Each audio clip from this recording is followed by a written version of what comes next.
Hey there, I'm Nicholas Dubois, co-founder of Advanced SimRacing. We are a Canadian company. So what we did here today is for a real petrol head. He's really passionate about cars, as you can see behind me. We did a turnkey solution for him based on his needs. We try to gather as much information as we can on our client. And like we did today, we install a D-box system. We install ultra-wide cube control steering wheel. We try to provide the best quality for your budget. So let's say if you want a budget of 10 grand, we're gonna give you something that's the best for 10 grand. If you want 20 grand, then we always try to stay within your boundaries. We do try to make it as easy as possible. So the client, once we install everything, it's pretty much gonna be a turnkey. So he's gonna press start on his computer, and right after, we'll try to explain everything, how it goes, how it works, and then he's ready to go. Our aluminum is from USA, treated in Canada, cut in Canada. So we do sand all our aluminum piece just to make sure the powder coat sticks to it. And that's one of the reasons why we use powder coat, is to make sure you have the best aluminum finish in the industry. And our quality is beyond what you can get with any other competitors right now. We are really, really passionate about all the gear, all the cockpits, all the sim hardware, and that's why we want to create something that's really going to reflect our passion into our product. Come visit us at advancedsimracing.com. You can always reach us if you have any questions. You can call us, you can text us, you can go on Facebook, like our page, ask us questions over there, and we'll make sure to answer every questions there is. We are very passionate about what we do, and we try to make it as easier for you to go into the sim racing world, because there's a lot of gear, there's a lot of options, but let us guide you through your process, and let's hope you'll be an Advanced Sim Racing customer.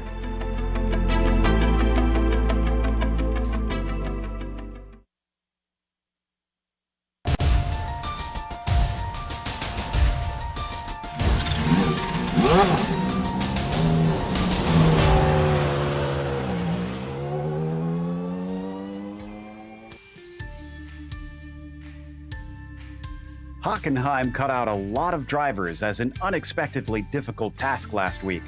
But in spite of that, the same two drivers as round one took victory again in the Pro and Am classes. With the schedules diverging once more, two distinct challenges face each of our series. Let's see if anyone's overwhelmed as we get ready to watch round 3 of the PRL GT series, and you'll see it all live here on the Global Sim Racing channel. Hi, I'm Joe Peak, and with me in the booth is DJ Clark. Behind the scenes is our director, Sean Ambrose, and he's using cameras provided by Dougie Beard. First up, for the GT4 Amateur Series, it's a fan and driver favorite, Watkins Glen. Let's head to our track guide to see what they're facing.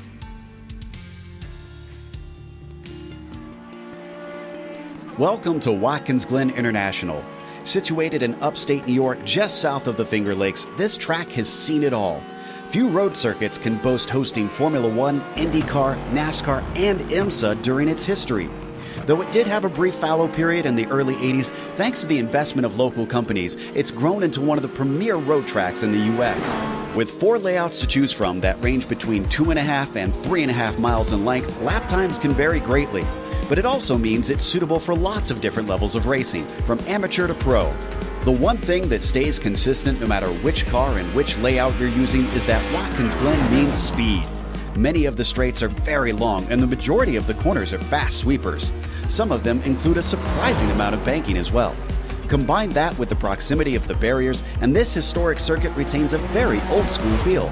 Drivers in lesser-powered cars can expect drafting battles, while higher-powered machinery will test the skill and bravery of their pilots. Some of the turns are visually iconic, such as the carousel and the S's.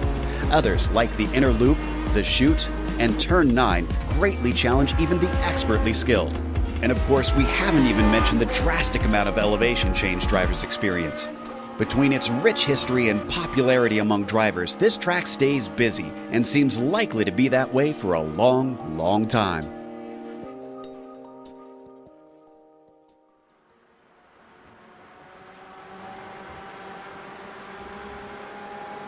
Well, DJ, it's a long course and it's a fast course, but these aren't the fastest cars. So what is this going to mean today?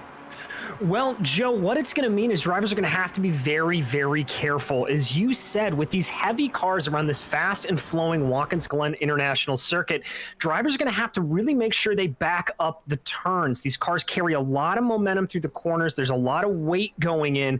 And so especially in some of the heavier braking zones, they're going to have to be careful. Looking particularly at the inner loop and going into the outer loop, that's going to be an area where you can get some passing done, but drivers have to be very careful. It's very easy to carry too much speed and weight through those corners. Now, going through the chute and the toe of the boot, it's going to be a little bit easier. There's definitely a little bit more camber in these cars, so they'll be able to carry it through. But they're going to have to be very, very careful all the way throughout. This is going to be a race where you're, I think, maybe able to see some decent passing, but their drivers are also going to have to be very careful because the room for error around here, Watkins Glen, well, there's not a whole lot of it.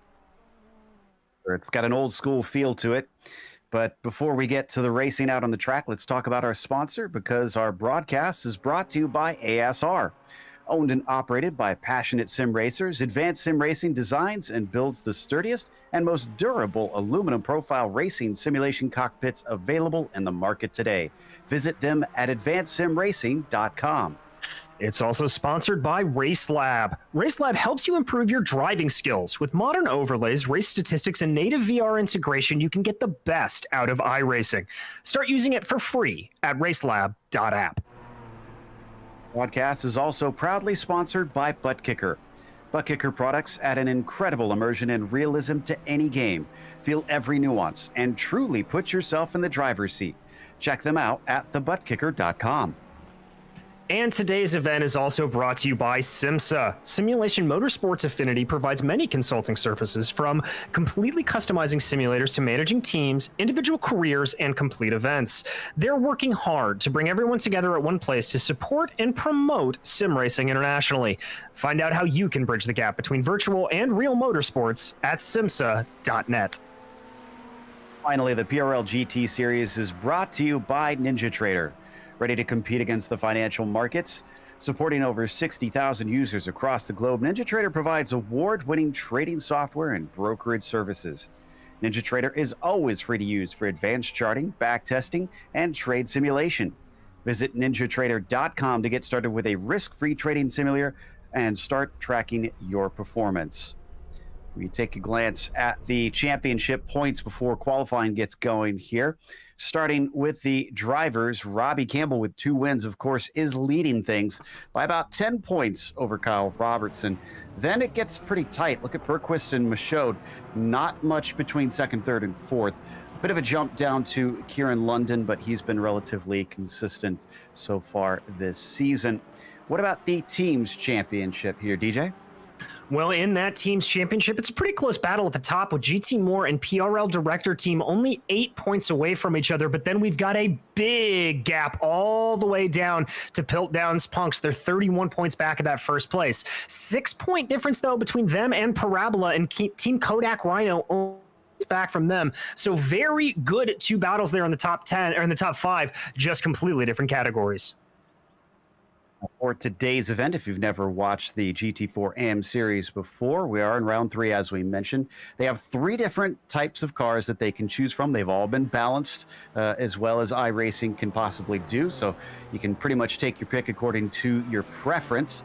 And then they have a race distance of 40 minutes. It's also open setup. Even though these are a little bit more basic cars, there's still plenty that you can do to try and get comfy in them. The incident limit, if you tuned in last week, has changed a little bit. It's at 13 incidents and 17 incidents. We'll see if that helps out to see fewer drivers run through pit lane with a drive-through penalty, and hopefully a few fewer disqualifications. There's the bonus points at the bottom, and they are trying for one of those right now with the pole position. But yet to see anybody start their flying a lap around this track. It takes so long to get around here. While we've got that time, let's also mention that they will expect a pit stop during this race for fuel, since they've limited what the cars carry compared to real life. So they have to come in at least once over the course of the 40 minutes to try and put some more fuel in to get to the finish as we watch David Calhoun, who was the fastest in the warm-up, and looks like he'll be among our first to set a time. Yeah, he's one of those GT Moore drivers that is currently leading the team's championship. And also of note, he is the only driver in the relatively new BMW out here. So that could throw a little bit of a wrench into everything. We'll have to see how Calhoun is able to navigate in that Beamer. Now, often when we come here, DJ, no matter which type of car races here, we often talk about the slipstream down this part where Calhoun is along the backstretch. But we've also watched these GT4s in a number of series now, and it seems like they don't offer much in the way of draft. What do you think that's going to do to that sort of strategy in type of racing here? Well, Joe, I think you're going to see less passing going down into that inner loop, that little bus stop chicane, and instead you're going to see a little bit more of fightbacks through the boot itself. That's an area where you can really send some aggressive moves, carry some momentum around the outside. Drafting's not going to be as important, but because of the sort of switchback nature of that section, it's very much a give and take. It's very much a section where you may be able to position your car just a little bit better and get a better run. So Calhoun now coming out of the boot section, back on the horribly off-cambered turn 9.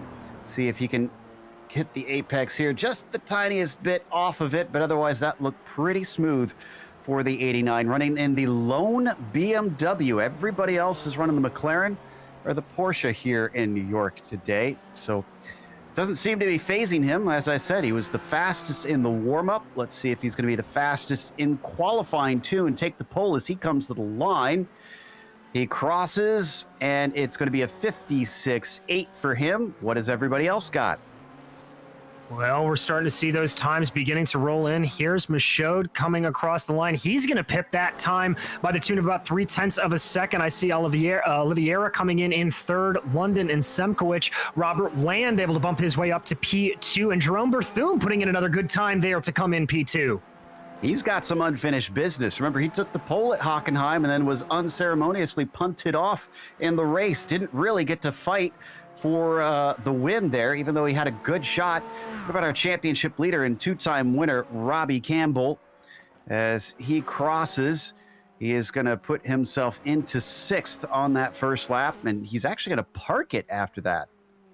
Interesting move there from Robbie. As we watch now, Glenn Vanko coming across the line. He too is a member of that team's leading GT Moore club, as Bergquist now bumps his way up to the top of the charts with a 56.4. Let's see what Robertson's got. That's a 57 for him. That's only good for 8th place. Baron Hilton next, 57.3. That'll put him just within the top 10. Sure, he'll be at least decently happy with that. And next one to cross the line looks like probably going to be either Dobmeyer or Grinnell. Yeah, one of those two, as Barrel had only just started his most recent lap. But we've also got David Calhoun coming back around. Of everybody's first-timed laps, he only managed to put himself 6th. We ride on board with him now. And Joe, you were talking about that turn 9 earlier. You saw all of that sort of fine counter steering he was having to put in coming around that terribly cambered corner. Now piloting it out through the last corner, 4th gear corner, very, very quick, especially in these cars. Let's see if Calhoun's got anything to do better. Able to go better by a couple 10ths of a second, but that'll only bump him up to 3rd. After him, Michaud doesn't improve. London does to a 56.8. That'll put him into 6th as Oliveira jumps to 8th behind him. Semkowicz not able to go quicker, neither does Land.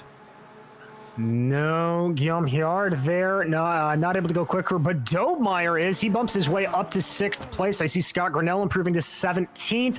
Peter Newhook up to 12th right there with that latest lap from him. Let's see what Gagnon has. It's a good run for him. That's good enough for P3. Wow, very good. So 56.6, and he's only off the pole by about a 10th and a half. It's relatively tight up with the top 6. Actually, let's make that top... It appears to be top 10. Wow, 0.3 of a second between the top 10 drivers. The average less than a tenth of a second between each and every one of them. That's really impressive. And there's Robertson bumping his way up into P4. So that's going to make it tight across all 11 drivers now in that top running. Here comes Barrel coming to the line. Looks like this is going to be a bit of a slow lap. Yeah, 59.7 there. So that is going to be 20th. Back to Michaud. Now, where did Calhoun go? He must have popped into the pits or something, because he was in front of Michael before. So as the Canadian takes it out of the boot section, back onto the Cup course, running in the McLaren versus the BMW of Calhoun, whereas Bergquist is running the same car as him, split by only 0.03 of a second. They've got 2 minutes to go. 10 minutes goes by very fast in this qualifying session. And he flies towards the timing line, has to make up a very small amount to get to the pole, but he doesn't do it. Not able to get it there. I think this is why you're seeing a lot of these drivers making a return to the pits. Here's Kieran London, not able to improve on his best time. Here comes Dobmeyer. Robert Land able to move his way up to 9th. Dobmeyer unable to improve on that lap. Here comes Iverson. Iverson also unable to improve. Calhoun only 0.02 behind Kyle Robertson in P4, but I think he's on his out lap. Yeah, this is a bit of a slow one here for David Calhoun. Now he starts a flyer. That takes us to the 101 car in 16th. Pavolano not able to go any quicker, sadly. Then you've got Campbell and Bergquist. Now Campbell shockingly down in 12th. Bergquist, our provisional pole sitter. Let's see if this changes here as they cross. That's a much better time for Robbie Campbell, all the way up to P2 right there for him. Not faster for Bergquist, 5 thousandths off. And, oh, it looks like Campbell's going to pull off. He's happy with it, but he's not going to take the pole. Interesting. So Bergquist will at least start ahead of him. We watch Barrel go across the line. He jumps down to a 59.715. Yeah, it's a better time for him, but that's not going to improve his standing. Here comes Kyle Robertson, one of the sort of perennial contenders here. Fifth place on the standings. Oh, but he takes too much of the inside curb. That's going to send him around, and that's going to end his day. Well, then, I think that'll mean Michaud will be our first driver to take the checkered flag. If he doesn't, it'll be very, very close. So the 4.97 up to the final turn. He's got to really hustle if he wants to get to the line. 7 seconds left to go. He's abandoning it. Won't matter. He wouldn't have gotten there anyways, as Oliviera is coming around to try and improve on his 12th place, but he doesn't go any faster.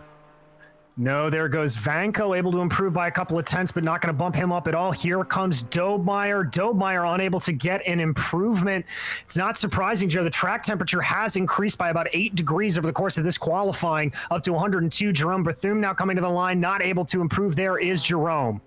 Swindells does, and he stays. Whoa, no, Swindells is on the pole, a tenth ahead of Bergquist. And Calhoun just pipped him, I believe. Calhoun now to the pole. Wow. Okay, so David made good after that stop into the pits. Pavolano doesn't improve. And then after him, it's going to be Barron, Hilton, Gagnon, and Barrel. So David Calhoun, currently your pole sitter by a pretty distinct margin of 0.2 of a second, as it looks like one is pitting, but Gagnon is not. Michel up to 6 so far after his 2 timed laps. His third one doesn't see him go faster. Not going to be able to get it there. I think Barrel is the last one to try to complete a lap here. Oh, just a couple of tenths faster, but again, no improvement there. He'll stay in 20th. It's the last of our qualifiers. So 22 drivers looking to take part here today. As we wait for the clock to finish up, and then we'll go through our starting order soon enough here today. So the big question mark I have, especially after some of the dramas we saw last week and the stewards trying to be very clear with the drivers, DJ, about being cautious on the first lap. Do you think there's a danger of a track blockage up the S's. Do you think they've learned their lesson? Well, Joe, anytime we come to Watkins Glen, there is always that danger. You're on cold tires coming up the hill like that. The 90 is a very, very tricky corner, even if you're fully up to temperature. So yeah, I think there is a potential problem there, especially if we see guys trying to go 2 or 3 wide up through the S's. I would hope they've learned their lesson, but we will have to see. Yeah, certainly got sort of a finger wag from them after last round, trying to encourage them to race a little cleaner, although as we saw, they've lightened the leniency of the incident points just a bit to make sure that people can try and race hard, as we see some of our sponsors for this race who are very appreciative for helping make this season happen. Certainly a lot of time and effort goes into making these series, not just a pro series, but an AM series here this evening for the first time that they've run them as completely separate races. And it's been just very cool for us to get to see these guys fight amongst each other, starting with today's race having David Calhoun on the pole. Swindle will be starting next to him with Bergquist in third. You've got Campbell to his outside, Michaud starting P5. Gagnon will start 6th. Then on the inside of the next row, Kyle Robertson will be flanked by Jerome Bertome. Alex Dobmeyer starts 9th, and Robert Land rounds out your top 10. In 11th, it's going to be Kieran London, followed by Marco Oliveira, with Peter Newhook lining up behind him in 13th, Baron Hilton and Jason Iverson rounding out your top 15. Mikhail Pavolano will be 16th, followed by Spencer Semkowicz in 17th, with Scott Grinnell 18th, Glenn Vanko 19th, and Guillaume Barrel in 20th. And then Guillaume Hiard and Jason Burmeister will round out your field here today. Okay, they're waiting for the Porsche Pace Car to lead them around. Then we'll get racing for 40 minutes out there. How much do you think fuel saving will be a factor in this? Do you think it's worth trying to hang behind an equally quick car, or maybe even a faster car? Well, Joe, I would say normally yes, but with the minimal effectiveness that we've seen with the draft in these cars, I'm not sure how much you're really going to be able to do. If you are able to eke out a lap, maybe 2, it could pay off depending on what the traffic situation is like. That's the big catch. It's all going to come down to traffic. Well, with a lap just under 2 minutes in length and only 22 cars out there, don't know that we'll see too many of them catch up to one another, but you don't know. We'll see if anybody has some problems on the opening lap and winds up being sent back and gets caught to be lapped that much earlier as we ride on board through the pace lap, coming up the hill and onto the backstretch. Starting to get a little bit more sun here in the race session than we saw in both the practice and the qualifying. And as you can see, it is slightly warmer than what we saw earlier on this afternoon. Yeah, already up to 100 degrees Fahrenheit on track. And with the sim time at about noon, I wouldn't be surprised if we see that go up a little bit more. Now, remember, you're not really going to have to worry about tire wear necessarily in these cars, but you are going to have to worry about those tires overheating. So don't be surprised if we see some drivers backing off a little bit over the course of a couple of laps, trying to cool those tires down, not be as aggressive with the trail braking or as heavy braking into the corners, to just try to reduce those tire temperatures and maybe make an attack in a couple laps time. Onto the boot section of the course, very downhill through this entry, through the chute and towards the toe of the boot. Might be able to see some passes into that toe, depending on what people can do. As DJ mentioned, with that switchback, you can see it kind of weaving back and forth as it comes to the left, and then here at the very bottom, at the lowest part of the entire track, they swing back right, almost a full 180 degrees, and then that steep climb back uphill towards the heel of the boot. Very picturesque here in upstate New York, and hopefully we'll have the cars stay picturesque throughout this race and we won't get too much damage on them. Yeah, these GT4s can take a little bit of a thwack here and there, but they are still performance cars, so they can't take too much of a beating without having a little bit of damage to show for it. Will we see Calhoun beat Campbell finally. Campbell having taken both of the wins in the opening 2 rounds at the Red Bull Ring and then at Hockenheim. But we come to the States for the first time in the GT4 AM series. And will that make any sort of difference? David hailing from the Midwest here in Indiana. Campbell calling from Canada up north. They come around to the final corner, and Calhoun will have control with Swindells next to him. Pace car is in, and he goes immediately. Green flag is out. Very good jump for Calhoun. Swindells, though, is only barely in front of Campbell, but Campbell almost looked like he lifted coming down into the first corner. Behind them, very single file. This looks pretty patient into the 90. Not seeing any issues in the back of the field. No, Baron Newhook making up a couple of good places there and a little bit of side-by-side, I believe, between Grinnell and Iverson. Everybody relatively single file coming up through the S's. Joe, looks like they're heeding our advice. Oh, but we've got a car around. Oh, they're going to swing across the track and catch a few more out. Oh, no. In fact, almost the entire back half of the field. It looks like the 7 maybe kicked that one off. London will get back to the replay in a little bit, and somebody going off at the inner loop on top of things. Oh, it was Kyle Robertson, Joe, that went off there in the inner loop. We'll have to go back to a replay here in a little bit to check that out. I think Gagnon is well involved in that incident. Little bit of contact between them, unfortunately. Well, it went great through the 90, and then the rest of the course gobbled up a bunch of them. 4 cars could not make it to pit lane and had to take a tow. They have no spare car here, so they're going to have to basically bang away at it, hope that it runs decently, and get back out there to salvage some points. As we come through the heel of the boot, it is Calhoun, Swindells, Campbell, your top 3. Yeah, and they're staying all relatively nice and collected, although Calhoun looking like he's starting to pull a little bit of a gap over Swindells here. That BMW having a couple of little bit of legs. Looks like behind him, Michaud going to have a pretty decent run at Campbell if he wants it. Backs off a little bit through the penultimate corner, though. Michael's been kind of hounding Campbell around this first lap. He's gotten close a couple times, but decided not to take it as he almost ran into the wall. In fact, he had to get out of the gas, and here comes Bergquist to take advantage of that 4th position. Indeed, he's going to dive it down the inside later on the brakes. There is Bergquist going down into the 90. Oh, looks like Michaud wants a little bit of a fight back. They're going to be side by side coming up the S's. That over-under might not have been the call. I would think maybe get in behind him and run the slipstream. But he loses pace through the S's and has to slot back into line behind him.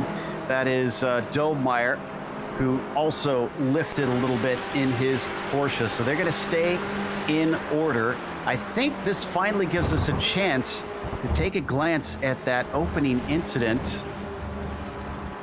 We're going to try and spool that up in a bit as we see them come out of the outer loop now. Again, this is the battle for 4th position that we see on screen. Looks like Gagnon, Hilton, and Pavolano were able to drive the cars back into pit lane. We had a problem with Newhook. We don't need to go to it, but a single car off at the inner loop again.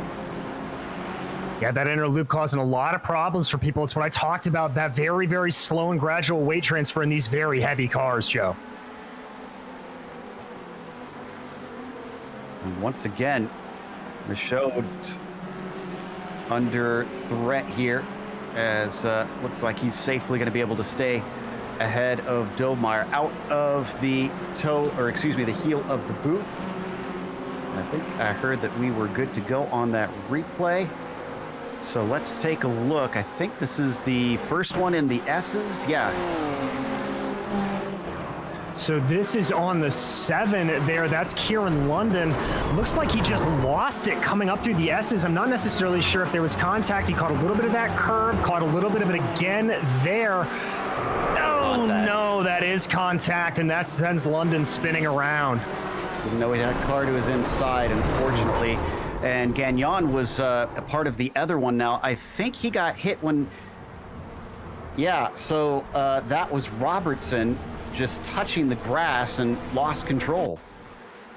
Yeah, it looks like he may have gotten forced out wide a little bit there, and you can see the car just utterly out of control, spearing into Gagnon there. They're just really taking him out. Gagnon trying to carry on Robertson as well. As we come back to our top drivers, Calhoun still leads by about half a second, but Swindells has Campbell in his mirrors. Oh, this is a great run through the inner loop, though. Swindells cuts it down by a couple tenths. Yeah, he's been getting progressively closer here. A little bit off the apex there for Calhoun. I think just trying to take a little bit more of a parabolic line off of the corner to see if he could carry some more speed. But yeah, Swindell's doing a very good job of keeping that 89 under good pressure. And Robbie Campbell, for his part, doing a great job of keeping the pressure up on Campbell, or on Swindell's. Maybe this is why we've seen him win 2 races already. And they've pulled about 1.3 seconds ahead of the next car's back, which is being led by Bergquist. Still only 5 minutes into this event and only on lap 3. We've had plenty of adventures. One man I think that is glad to not be involved in any of those adventures is Bertome, but he's only down in 7th this time instead of leading the race. He is, but I think he'll be happy to take home a good chunk of points here if he can just keep his nose clean. Obviously, a member of that PRL director team involved in the battle for the team's championship as of right now. He does have Robert Land stalking him, though, in that McLaren. Looked like Land got a better run out of the final corner. He stays close. He's about a car length and a half back, and Land setting a personal best.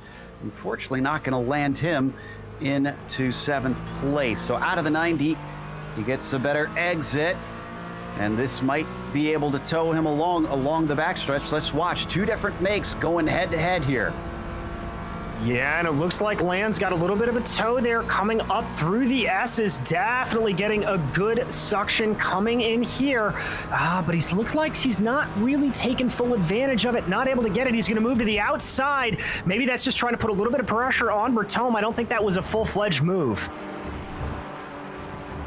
Jerome just kind of half blocking there to the inside to make sure that he covers off Land as they swing through. Different lines between them in that outer loop, but it still stays with Jerome in P7. Behind them, that car that you see is Oliveira, just kind of hanging out, watching to see if he could gain a little bit more time and maybe get involved. I think that's a smart move from Oliveira. He knows that he doesn't want to push the issue too much. It's a lot of what we saw come to fruition last time out in Hockenheim. If you just stick back and let things happen, the race will come to you. So, of our drivers who started this race, almost half of them have been in pit lane, and it's still too early for the pit window, so that we're going to see plenty of them have to visit twice, most likely. A few are back out. Newhook, Quard, Pavolano are running once again, but everybody else, unfortunately, that's been in pit lane are still sitting in there trying to take repairs. In fact, Simkovic and London have retired. We're going to take a look at Campbell now, as his red and black number 93 has fallen back slightly from Swindell's. Yeah, Robbie doesn't quite look like he's fully keeping up, but once again, he kind of did this last week as well, just hung back, waited for the proper opportunity. Robbie's one of those drivers that knows you've just got to capitalize when you need to, and sometimes discretion is the better part of valor. Yeah, not close enough to attack quite yet, as once again, the sun starts to come out, heating up the track even more. Nobody making a move, but back there, someone trying to go defensive. I think that was Bertome on Land once again. They were the ones that you saw just kind of weave to the inside from that long shot down the back straight. Yeah, Bertome able to hold him off, though we continue to watch Campbell here, trying to see what he can do. Looks like he's been able to close up a little bit on Swindell's as they come down into the chute. Gets a little bit closer through here. Car seems to like this portion of the circuit. Then back through the toe, trying to climb up, get the grunt underneath you, and get the car to grip. Stays within about 0.3 of a second of the 15, but still nothing doing to try and actually make a game out of this and go on the offense. But you said it earlier, he's got plenty of race to go. He really doesn't need to do anything right this moment. No, he really doesn't. He can wait it out. And Joe, he may be doing a little bit of fuel saving here, just kind of coasting up behind. We did talk about that earlier. If you're able to eke out a lap, we do normally see that the overcut tends to pay dividends. New hook into pit lane. I wonder if that's related to his off track from earlier. In fact, I think this might be his second time in pit lane, so not sure what's going on with the 87. Right on board with Robbie Campbell, who just set the fastest lap of the race from third place. So now may be the moment where Robbie starts pushing a little bit. Track temperatures are down a couple of degrees, so he may have just been waiting for those tires to come into the perfect operating window for him to really start that charge. Both of them gaining on Calhoun. Swindells might have something. He's closing in. He's going to show his nose. Does he actually make an attempt? No. He gets back in a line. Campbell never even left the racing line. Was probably diligently watching to try and take notes there. Yeah, exactly. You've got to be very, very confident on the binders to make that move work. Now they swing their way through the outer loop. That move from Swindells looked like it allowed for Campbell to catch up a little bit here. So we'll have to see if he's going to try to be aggressive. But these top three separated only by about 0.7 of a second. And continuing to gap fourth place Bergquist. So they've been running an impressive pace, to be honest. And that'll certainly be encouraging to Swindells and Campbell, knowing that they're able to drop those behind. Taking another look at the battle between Jerome and Robert for that 7th position, but Jerome looks like he's been able to hold him at arm's length up towards the heel.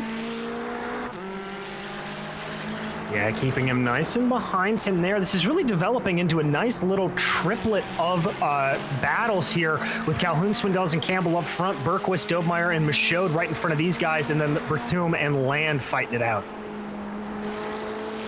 Yeah, the second one, the one in the middle with Bergquist, Dobmeyer, and Michaud just as close as this one that we're watching. Haven't seen all that many moves successfully made up till now. How much of this is the patience that DJ's been talking about? How much of this is drivers unable to pass? But I think Dobmeyer's got a very good run on Bergquist, and I think I saw him lift once again. Yeah, I think that was a little bit of a lift, but that may be the green light for Michaud there. He's going to poke his nose up the inside of the S's. It's going to come back in favor of Dobmeyer. Michaud now is going to tuck up behind again. He may try to have a look going down into the inner loop. So it appeared at first to be an opportunity for Alex, instead became one for Michael. He didn't take it, and neither was Dobmeyer able to capitalize. This is starting to reel in Berthum and Land. Oh, and what's going on here? Is this a slowdown penalty for Dobmeyer, or Bergquist rather? And he's going to let Dobmeyer through the inside into the chute. Oh my goodness gracious! I'm looking back to see. No! Oh, Berthum for the second race in a row. Contact sends him into the barriers. Oh, Jerome is going to be absolutely furious with this, and this was all set up, by the way. Bergquist ran a little early in going into the inner loop, so here's that contact with Berthum. That's Bergquist on the outside, just a little bit of a pinch, and that sends Jerome spinning it into the barriers. Checking to see if that was a slowdown. Yeah, I think it was a slowdown penalty for Kevin on second look on my half, so that's why he was suddenly going slow, trying to hand that time back as it's automatically done. Meanwhile, Campbell still all over the back of the 15. Can he actually try and get up into second place? And if he does he have anything for David?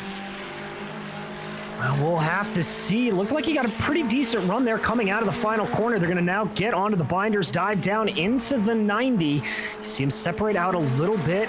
A little bit of a narrower line there for Campbell. He's able to carry a lot more speed. Joe, you may have been prophetic. This may be the move. Wow, but once again, looked like he had to get out of it as he was chopped off down to the apex of the first part of the S's. And suddenly, the stewards were telling the drivers, these are momentum cars. And that right there is a great illustration. Yeah, big time. You've really got to be able to do that. And I think other drivers have taken note of that. If you're just a little bit offline, just a little bit unpredictable going through the S's, that may be enough to blunt it. But oh, there goes Campbell. Was that a slowdown for Swindells? Checking as well to see if that was the case. If it was incredibly harsh. I'm not seeing him cut anything too much. Yeah, very strange.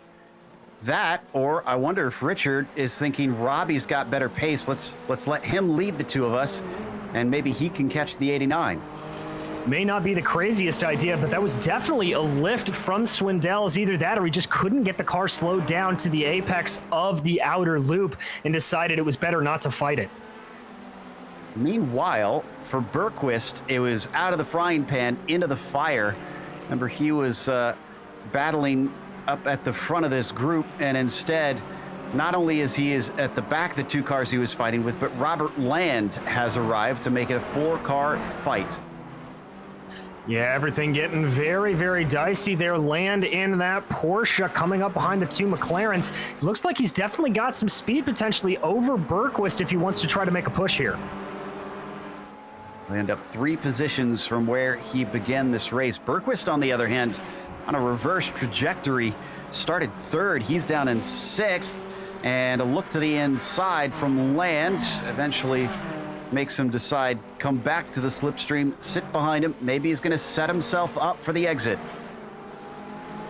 Maybe he will. Whoa, looks like a little bit of a run wide there for Bergqvist. That could be the opportunity that Land needed if he wants to go for it, but it looks like, again, just a little bit of a chop going up through the S's is going to blunt that momentum we keep talking about. Looks like if you're going to time the pass, DJ, you've got to time it absolutely perfect. Yeah, absolutely no room for error to get it right. A few more of our cars, I think, have headed back out on track. Robertson and Gagnon are running, and so is Jason Iverson, but very off the pace. There's Iverson right there in the red and white Porsche, just ahead of the fight that we've been watching. He's just looking to try and collect whatever he can from here.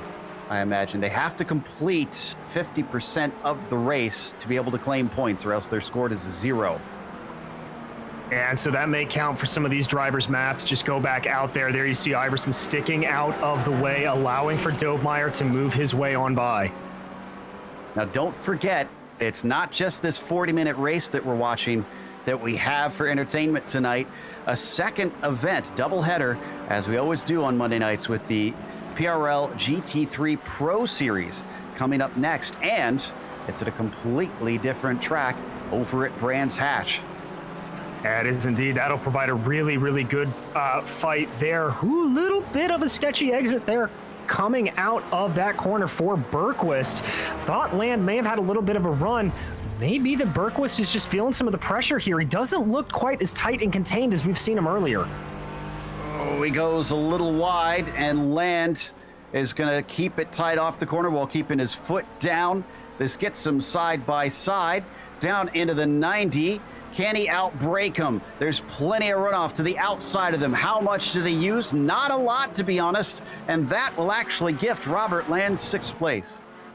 It will, but Bergqvist trying to make that timing work perfectly. Let's see if he's got enough. He's going to be offline coming up through the second part of the S's. I don't think he's got it. I think that's Land's position. It took a while, but he's got it. So the 14 now into P6. Starting to reel him in a little bit on that slipstream. Bergqvist, though, too far behind, and he'll remain in 7th place. We wondered whether Campbell could chase down Calhoun. I'd give that a yes.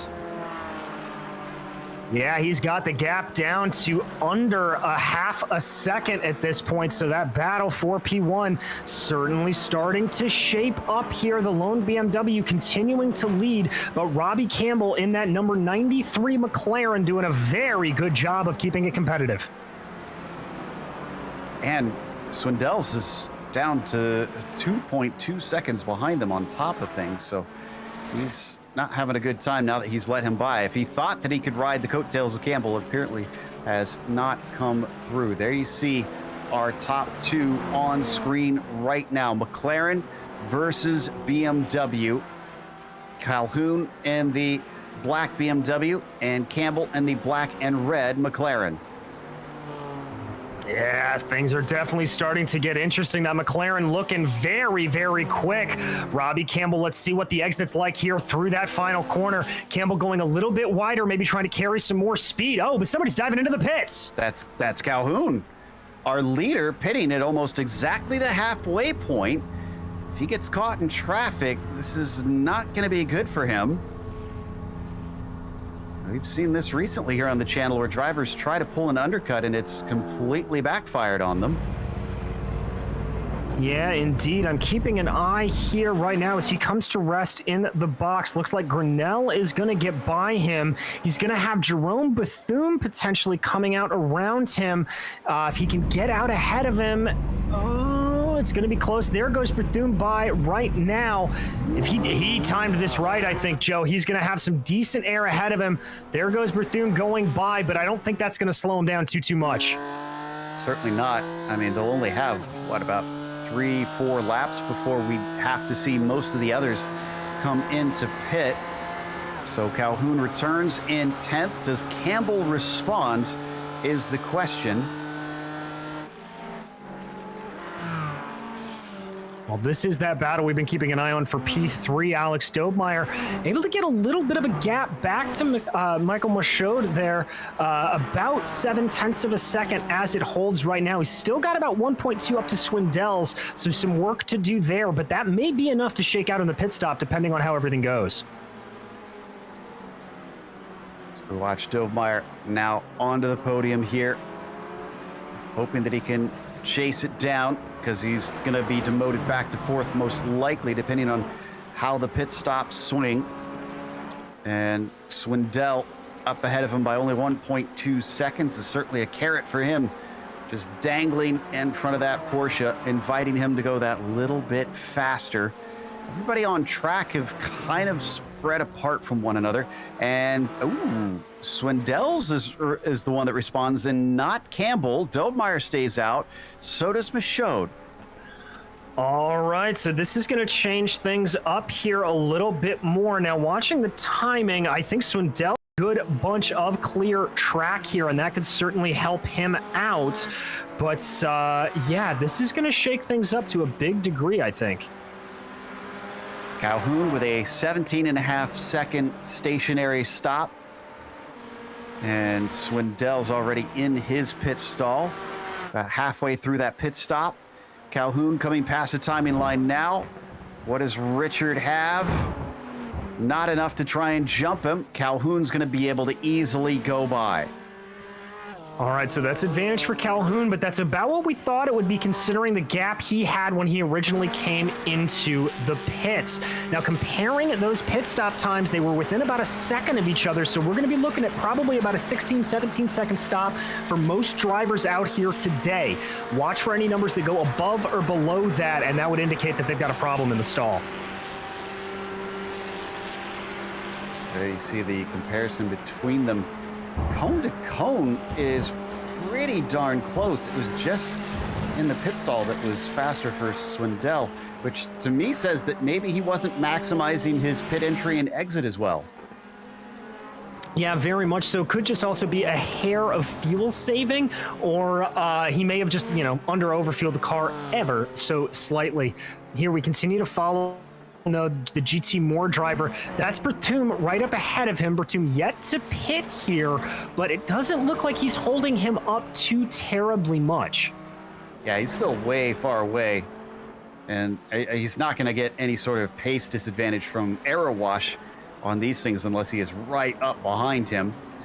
Campbell goes by for another lap, but Dobmeier and Michaud do not. Land stays out. Bergquist is going to come in. Olivier stays out.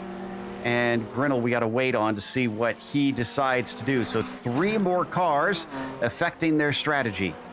Yeah, and this is where it's going to be really, really telling. I think Calhoun should be able to beat the guys who just came in out. However, Swindell's is going to be the one that I'm watching in particular in relation to Bergquist and Michaud. I just saw Bertome come in. Yep, he is on the lane. Probably going to have to get some repairs, unfortunately, after him smacking into the Armco. Calhoun passed Swindell. And, well, excuse me, past Swindell last lap. Michaud is who he goes by. First one out of that group. He'll return in 6th as Dobmeier's right behind him. But Bergquist is well back there. The gap is actually 4 seconds. And I'm not entirely sure what caused that, Joe. They're cone to cone. He was only 0.3 of a second off of Michaud, so that may have been a brake checkup or something like that for him. We'll have to go back and take a look or figure that out. But I will say Swindell's one of the big winners in that pit stop cycle. He's now got a gap of about 2.8 seconds between himself and Michaud. I have to imagine he's appreciating that right now. The question is, what's it gonna look like between Campbell and Calhoun? Last lap was a 58.1 for David. Robbie a 57.8. That does not look good. We'll have to watch and see. Well, actually, we'll find out the answer right now because Campbell is in. Yeah, Campbell coming in, as is Robert Land. So pretty much all of those top battlers, they are all making their way in now. Looking back on the road, it looks like that Calhoun is making his way through the penultimate corner right now. There, you can see him on your screen. Okay, so Campbell's already in his stall. 17.5 seconds for David Calhoun. Robbie Campbell running slightly faster laps, and it was not much of a margin when we saw David pitting. So that can make all the difference as we see him come across the line. I can tell you that Campbell is out of his pit stall and rolling. Calhoun coming down to the first corner, but it's too little too late as Robbie Campbell has snatched the lead through strategy. Oh my goodness gracious, but a very, very quick pit stop for Robbie Campbell and Robert Land, both of them sitting in the 14-second territory. So they may have a little bit of fuel saving to do on the back end of this stint. Will that bring Campbell back into the clutches of David Calhoun? Could he have cut it too close? They see the difference between the pair of them. Land, am I remembering wrong? Wasn't he farther back from Richard in the 15th before the pit cycle? Because he's less than a second behind P3 now. Yeah, he is. That looks like a pretty good pit stop there for him, so that could be a nice little battle shaping up. You see Campbell down the hill and the comparison between the two of them in the pit stop. So Calhoun may have been faster on one lap pace, but when it comes to pit stops, Robbie Campbell has got the measure of him. But he's got to hold on for 12 more minutes and have enough fuel for that amount of time as well. Side by side for 5th, that's Dobmeier there in the blue Porsche, trying to attack on Michaud, but he's not brave enough on the binders. He'll back out of it. That's a very tricky corner to try to get a pass done. Oh, but he's going to try to take a move at even a braver part of the track. Oh, yeah, through turn 9. That is such a tricky corner if you are offline, but both drivers, massive kudos. They are keeping it together. They're still going to be side by side going in, and Michaud gets a nose ahead. Wow, we might want to see a replay from above. He gave Dobmeier no space. As we go to the replay, looks like the battle's going to pick up again. But watch this one from above on the turn into the penultimate corner. There's the side-by-side, and watch as the orange car steers in. There is just a paper's width between them. Yeah, this is ultimate faith in the driver that you are battling with. Hoi, oi, oi. Very lucky there from Dobmeier, but Dobmeier's been able to get himself back forward. I think Michaud, though, may have something to say about it as they depart the S's. So he switched him back around, but now he tries to hold the middle of the track. Michaud's not taking no for an answer. He's going to go to the inside, wheel to wheel into the inner loop. This will cost him a lot of time. You can see how slowly they have to tiptoe through. But a successful defense for Alex will at least keep him in 5th place. Bergquist is the one that's got to be loving this, as he gained, no doubt, a full second or more in that one sequence.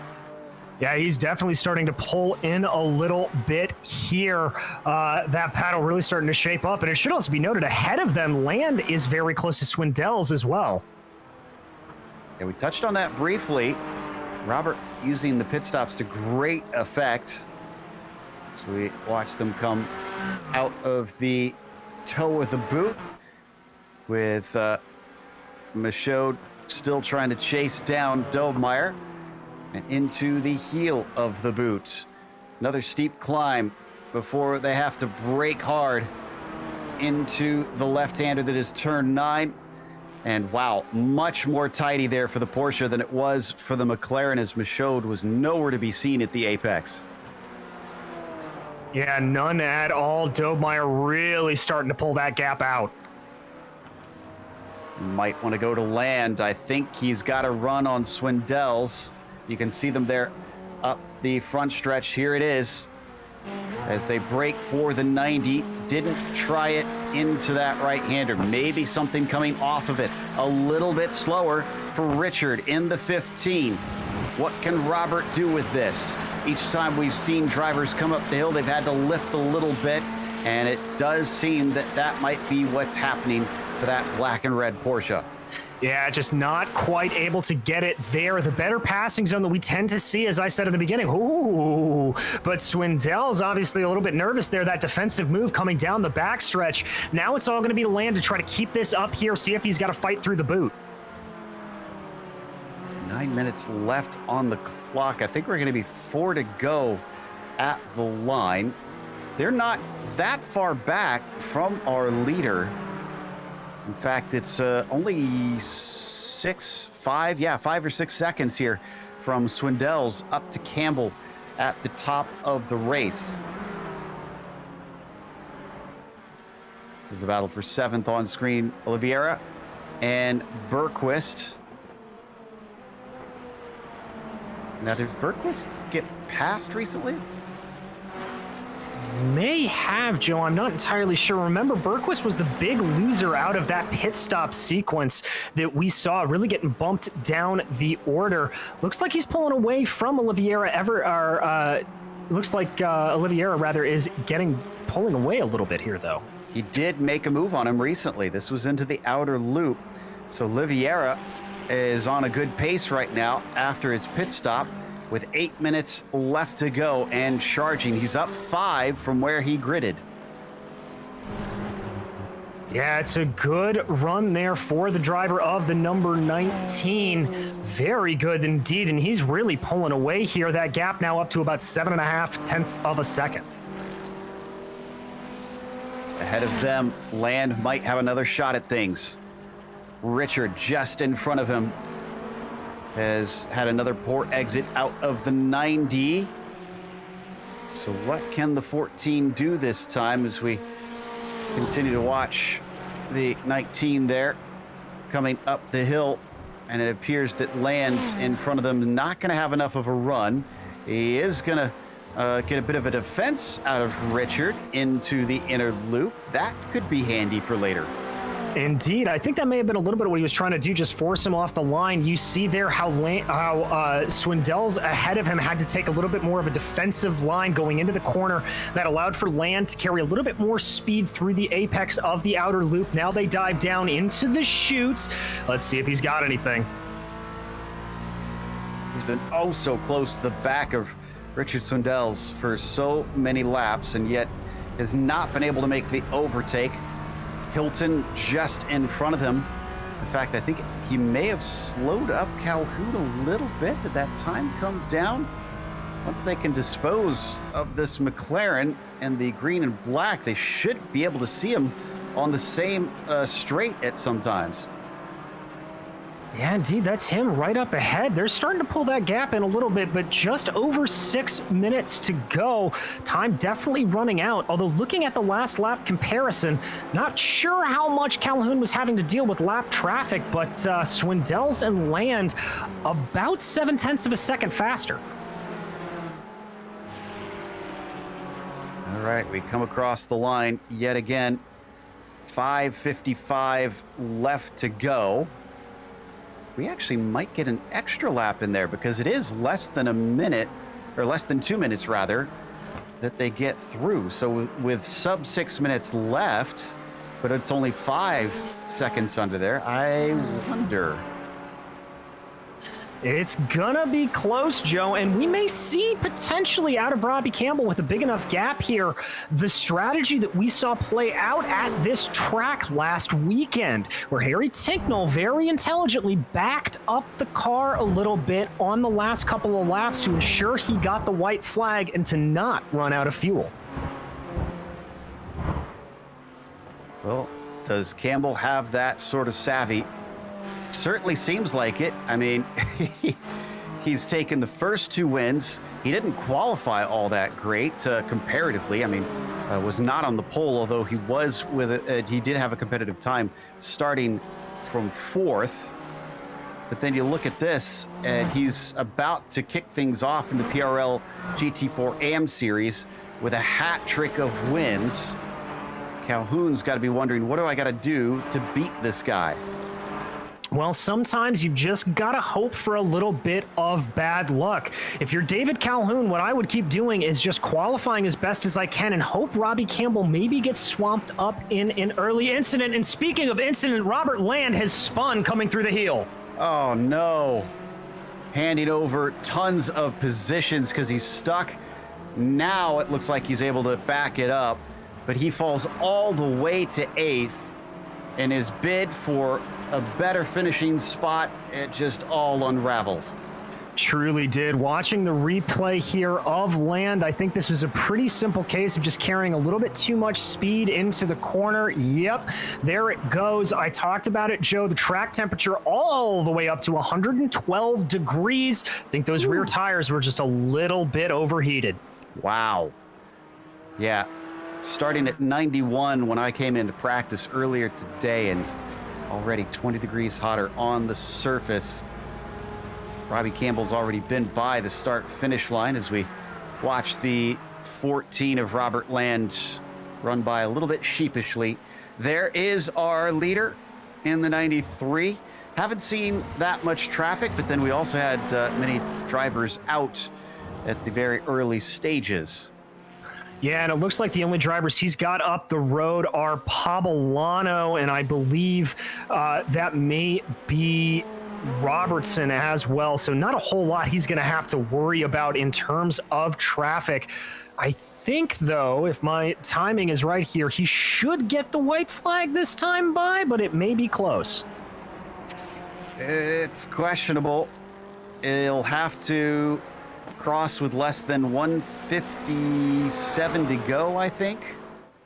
It's about the quickest lap that he's got at a 57 flat. And he's coming towards 30 seconds left, a little more than 30 seconds, to try and make that happen. All right, now all eyes on that clock. Is it going to be close? Is he going to have to go another lap? If he goes another lap, Joe, is that going to cause a fuel problem for some of these guys? You gotta wonder, especially guys like Robbie Campbell, who had one of the shortest pit times of anybody out there. In fact, he may have had the fastest stop as he comes down to it. Too flat right there. I think he's got 2 laps to go here. Yeah, I didn't see Barney the Flagman waving that white flag, so I think you're right, Joe. 2 laps to go for Robbie Campbell. That gap's closing a little bit. It's down to 2.2 seconds. I think it was about 1.9 when they crossed the line. This could wind up being unbelievably tight. Who has figured this one out? Is this the final lap? Will we have to go one more? Can Robbie actually slow it up enough to be able to finish in the lead? Because he's only got 2.2 seconds over Calhoun right now. Yeah, it's not going to be easy to try to thread that needle. Although the gap has expanded out to about 2.5 seconds there. Brings it back over to the right side of the track to get ready to dive down into the chute and take on the boot for what's probably the penultimate time. Lost 3, probably 4 cars in this race, which was probably less than we thought after that first lap. Huard, Semkovic, and London are officially gone, with Barrel still taking repairs, but I'm not sure we'll see Guillaume or out on the track here anytime soon, because he'll basically have to exit now if he wants to do it. But Robbie Campbell, who is coming up to turn 9, 2.4 seconds now ahead of David Calhoun. He comes up to the penultimate corner. Very fast left-hander, this one, with a lot of banking. 15 seconds to go. He could try and maybe back it up if he thinks he's got enough. But as he comes to the line, 4, 3, 2, and 1. I don't even know what it's going to be it's here. It's white flag, Joe. I just saw Barney wave it. He does have one more lap to go. Wow. Okay, so on he goes around for one more lap. Calhoun gets another breath of life. 2.5 seconds. He's being congratulated by David like it's over. I'm not even sure. I'm not sure the drivers know. I think David may have thought it was over and lifted off a little bit. He lost about 0.5 of a second, then may have realized what's going on. Yeah, none of the leaders are backing off here. There was a little bit of confusion, but I think everybody's on the same page now. And now he's running upon traffic as Pablano doesn't want to do an extra lap himself. So he's going to let the McLaren by. Yeah, Calhoun now 3 seconds back. That's about as tight as I've ever seen the finishing time be. Down to 0 on the clock as he crosses the line. It had to have been tenths of a second. So, as they come down towards the toe of the boot, so far so good. I haven't seen him having to lift and coast, and Calhoun hasn't really been gaining on him. So maybe Robbie calculated for this extra lap.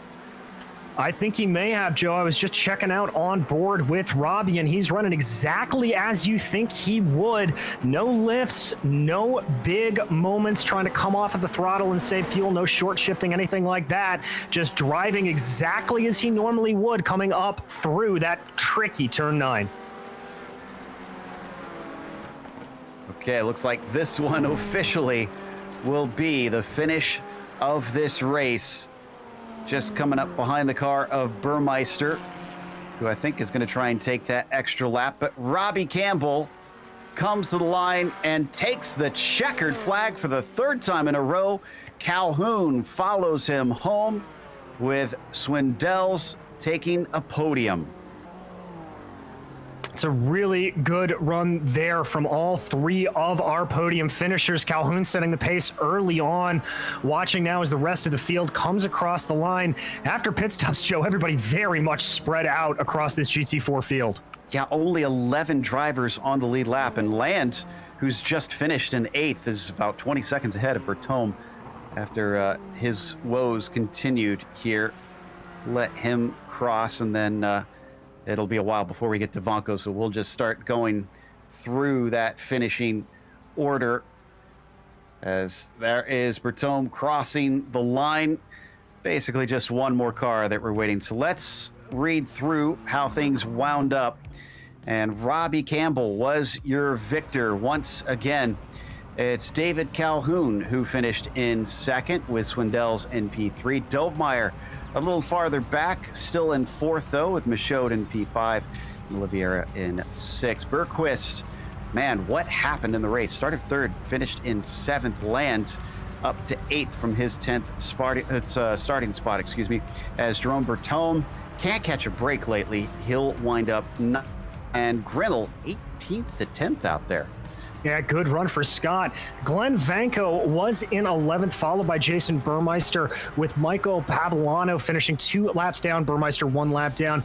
Then we come to Kyle Robertson, Peter Newhook, Michael Gagnon, a lot of these drivers involved in that early incident, and Baron Hilton as well. Iverson, Huard, Merrill, many laps down. Yeah, there's your DNFs there at the bottom. That takes us to our winner, Robbie Campbell. 3 in a row, Robbie.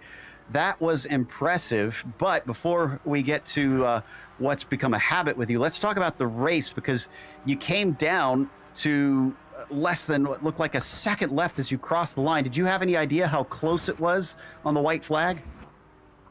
Yeah, Yeah, I was watching my relative there, and I could see David was closing up on me, and my fuel was getting tight too. I actually ran out on the back stretch after the checker flag, so if I would have went one more lap, I wasn't going to make it around.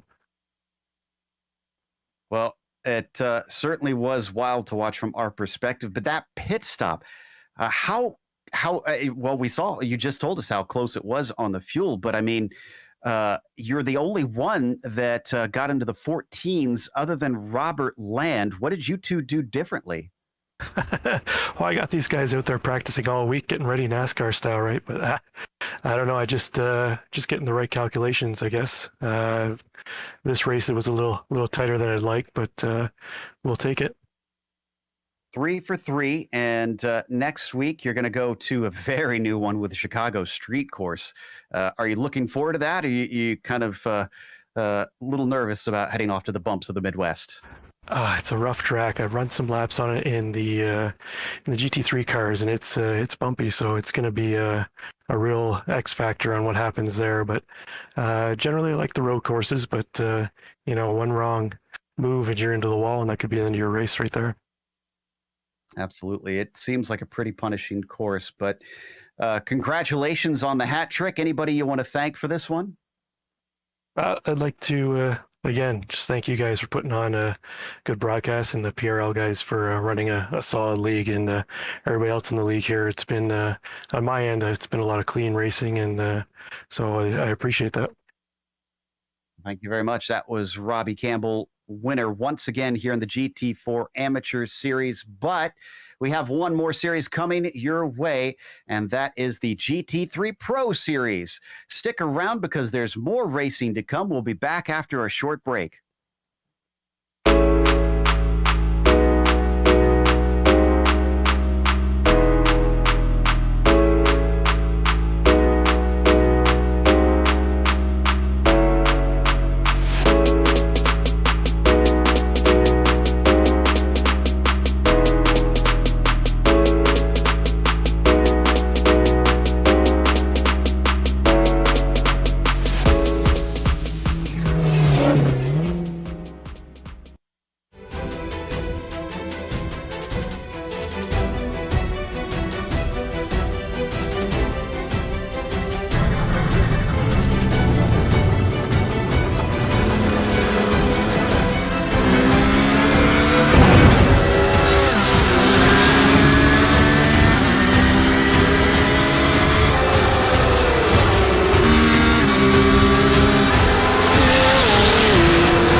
welcome back to the PRL Precision Racing League GT Series here. Round 3 on Monday night, and we have returned with the GT3 Pro Series here at Brands Hatch. This track has been one that has seen lots and lots of racing history, especially UK racing history. Let's head to our track guide to see what it's about.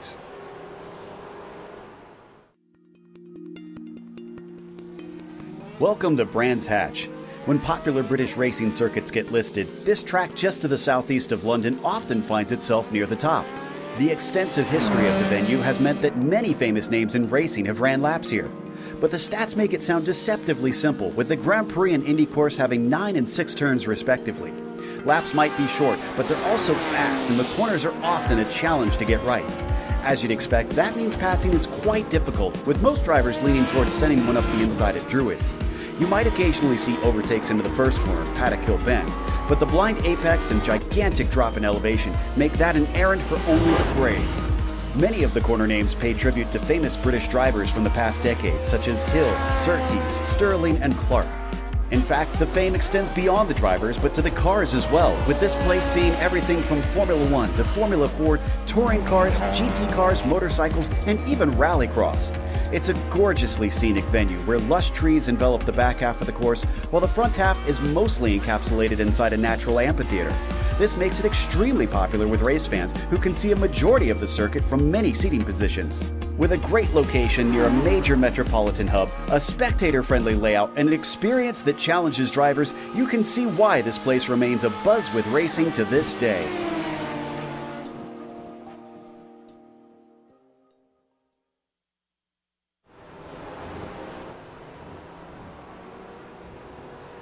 DJ, this track has produced some exciting moments, but today with GT3 cars, is this going to be a bit of a bull ring?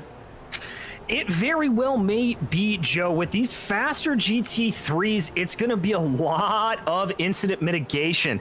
Not going to be a whole lot of drafting going on here. Instead, it's all about just making sure you get those corners absolutely picture perfect.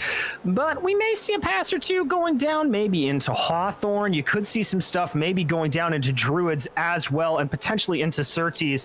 But those are all going to be set up by drivers making a mistake, I think, rather than really trying to push the example. Now, don't be surprised if we see a handful of drivers poking their nose out, though, because that's a great way to try to get the driver ahead of you looking in their mirror and making a mistake themselves. Will this mean that qualifying is important? It's just finishing up now. The checkered flag has flown for that, and it's got Nicholas Rubelar, winner of the first 2 rounds, on the provisional pole. Not seeing many drivers still out there with competitive times that could try and topple him. Morales doesn't improve on his lap, neither does Genet. And it looks like Bell is up next, and he does go faster to a 22.3, but doesn't improve his position. No, he does not. And just a minute 20 ticking down here to go, waiting for some of our heavy hitters to see if they can do anything. This is Tony Costello, though, right now, currently back in 26th, seeing if he can improve on a 22.8. He'll be followed by DeTulio. Costello down in the 26th spot, has plenty of room to improve, but does he have the pace? It's going to be tight. 22.8, his fastest, becomes a 22.6. And that will not jump him up, unfortunately, as after him, DeTulio, 22 flat, 6th place ahead of Karl Modov. Yeah, so Modov down the order a little bit. Here comes Gonzalo Cortez for Team Solo. He is able to set a good time there at the 22.8, but that's going to end the session for him. And I think pretty much everybody, that's all drivers out. It is indeed. Qualifying session is done. So we wait for the drivers to grid up. Before that, let's take a look at the race details real quick while we've got the opportunity for what today's event will include. A lot of different makes of cars that you can choose from here in the GT3s and the Pro Series. It's a 40-minute event just like we saw last time, and again, an open setup series, and again, 13 incidents, and they'll get a drive-through. 17 they'll actually be disqualified. So bonus point goes to Nick Rubelar. Expect a pit stop today, and the Drivers, start to grid up now. Let's go through your order. Rubelar on the pole with Jesse Stevens next to him. Daniel Ferguson will be P3. Munoz starts 4th, and James David the inside of row 3.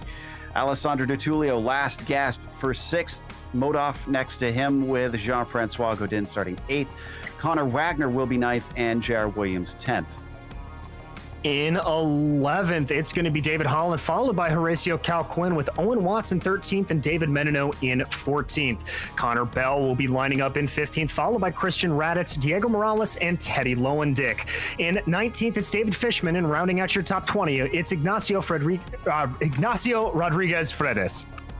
Arnaud Genet will start 21st with Louis Goodway surprisingly far down in 22nd. Felipe Riquelme in 23rd. Ethan Lampy starts P24, followed by Palacio in 25th. And you've got Tony Costello with Gonzalo Cortez on the inside of the next row. Kyle Strykars 28th. Eduardo Gach is back after a bit of a slap on the wrist from the stewards. Christopher Rines will start 30th. Last three, all 33 took lap times in qualifying. Ovando, Swaby, and Mignon.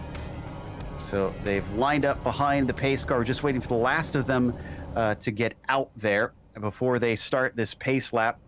We've also got championships over in this series. So let's take a look at the driver points while we're waiting for them to go racing here today. And up on the top of them, like I mentioned, Rubelar has taken both wins, but he's got 12 points over the next car down instead of 10 like we saw before, taking more bonus points he did.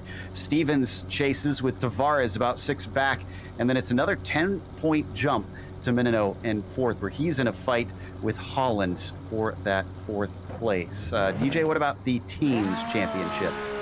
Well, Joe, in that team's championship, as you can see bringing it up on screen right now, with a bit of a bigger gap up front with Punto CL Racing Black, 39 points ahead of Delta Sport Eagle, with Delta Sport Raptor and Falcon tied there for 3rd place. Very close as well with SRT Esport Blue, only 2 points back from them, and Pure Sims Esports only 4 points back, so a very close battle all the way up to 2nd, but not so close for that P1.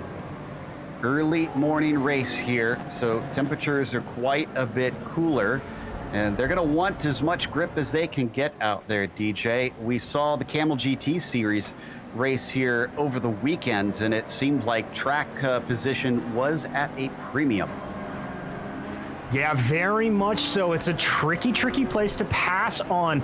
At about 8 o'clock in the morning here, virtual standard time, track temperature's pretty low, so we're going to have to watch out specifically going through Paddock Hill Bend and Druids to make sure that drivers have those tires up to temperature.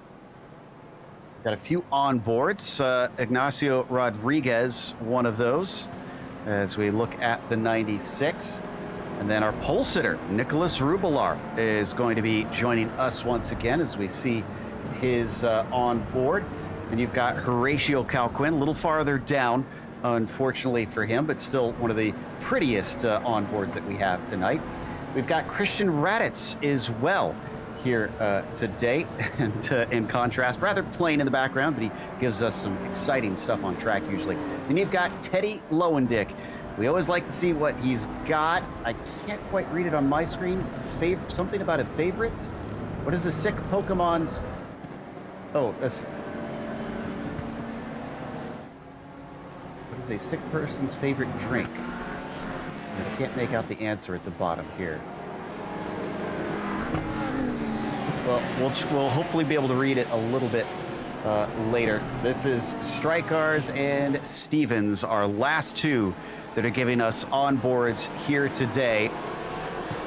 And just as we see those, the green flag is out and Rubelar is off like a shot. We got 3 wide for 3rd place. Usually doesn't work out well. Ferguson is going to absolutely chuck the car in, as Dutulio is the one that mainly backs out behind them.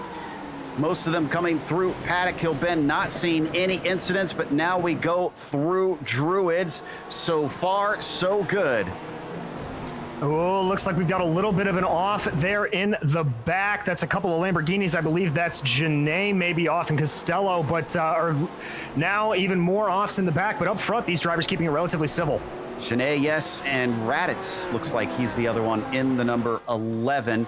So far, things are at least staying relatively civil as we had so much action last race. And up at the front, Rubelar already 0.8 of a second ahead of Stevens.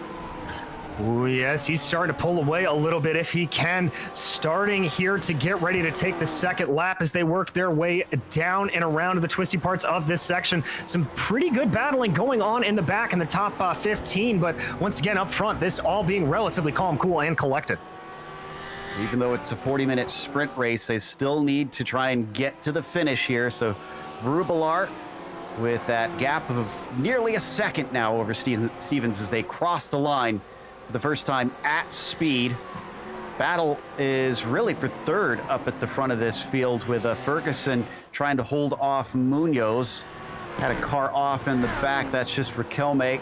We don't have a replay of that one. Unfortunately, he'll go to the very back.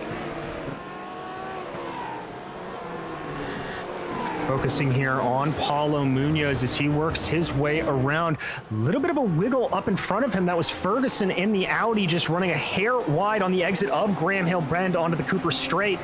Maybe Munoz has got a little bit of a look here. He looks very planted. He's nice and close behind Ferguson as they come over Pilgrim's Drop into Hawthorne, but it takes a brave driver to try and go side by side through this right-hander. So he'll elect to stay behind. And now a very single file affair here through the back half, through the trees. But he continues to apply the pressure on this Audi. Really putting in, and whoo, that Audi taking a big chunk of the curb there as they get onto the binders through the left-hander of Sterling's. Munoz looking like he's losing a little bit of ground there through that tight left-hander. Now they get back through into the sweeping section. Yeah, Munoz not looking like he's as close behind. Which is still only about 0.3 of a second. Tells you how close he was before. This all happening behind Rubelar, stretching it to another second ahead of Stevens. He has certainly got pace early on. Can he keep that up to the end of this? Still very line astern, though, behind our leader. It's not just Ferguson and Munoz, but Tulio, Modov, David, Wagner, nothing separating all the way down to 8th. Yeah, everybody driving absolutely line astern here, but we're going to jump back to P9. This is Jean-Francois Godin here, trying to close in on Wagner ahead of him, but he's got Cal Quinn all over his rear fender. Cal Quinn and then Holland chasing as well, with J.R. Williams in the mix and Owen Watts. As they hit Hawthorne, doesn't look like Cal Quinn can run him down enough. The BMW having the Porsche of Holland in his mirrors, as well as having to play both attack and defense. And very, very tricky around such a technical circuit like Brands Hatch. You've got to keep your eyes focused on the road, and if you get that pressure from behind, a car just darting its nose to the inside or outside can make you lose your focus, and a minute of lost focus can send you right off the track. Still not able to get close enough to that Porsche, it seems, as they come out of Clark and up the Brabham Straight. As we look behind them, 16th, side by side, Morales and Fredis, along with Lampy watching from the popcorn position. Fredis on the inside in the red, white, and black. The orange and white trying to defend, but it doesn't seem that Morales has quite the grip. Oh, but look at him send it into Druids, trying to use the steep braking up the hill. Oh, but he can't hold on to it. And now Lampy's starting to look very interested. That battle's costing them some time all the way around. Oh, but Morales now looking like he's got something. What's that in the back? Holy cow. Cortez, Menino, Raditz, Palacio. Palacio's going to come out the worst and wind up in 22nd, but all kinds of swapping of positions here for night. Yeah, just an absolutely crazy battle up and down the field. So much for a track where it's hard to pass. Something happened to Munoz. Munoz is off. The 3-2-1 is at the side of the course trying to find a clearing to get going, but I don't think he's going to get much of one. No, he's not. I'm watching it here. Looks like he just caught a little bit of grass and spun the car around. Definitely some damage to the front of that car. Here, we're going to jump back to the replay. This is Munoz in the BMW in the center of your screen. There you can see him coming through. The right-hander just runs it a little bit wide. That's going to kick up. Sorry, that's the wrong corner. This is where he's going to run it a little bit wide, kick up some grass into the kitty litter, and that's going to send him right around. Oh, it was a pretty hard hit.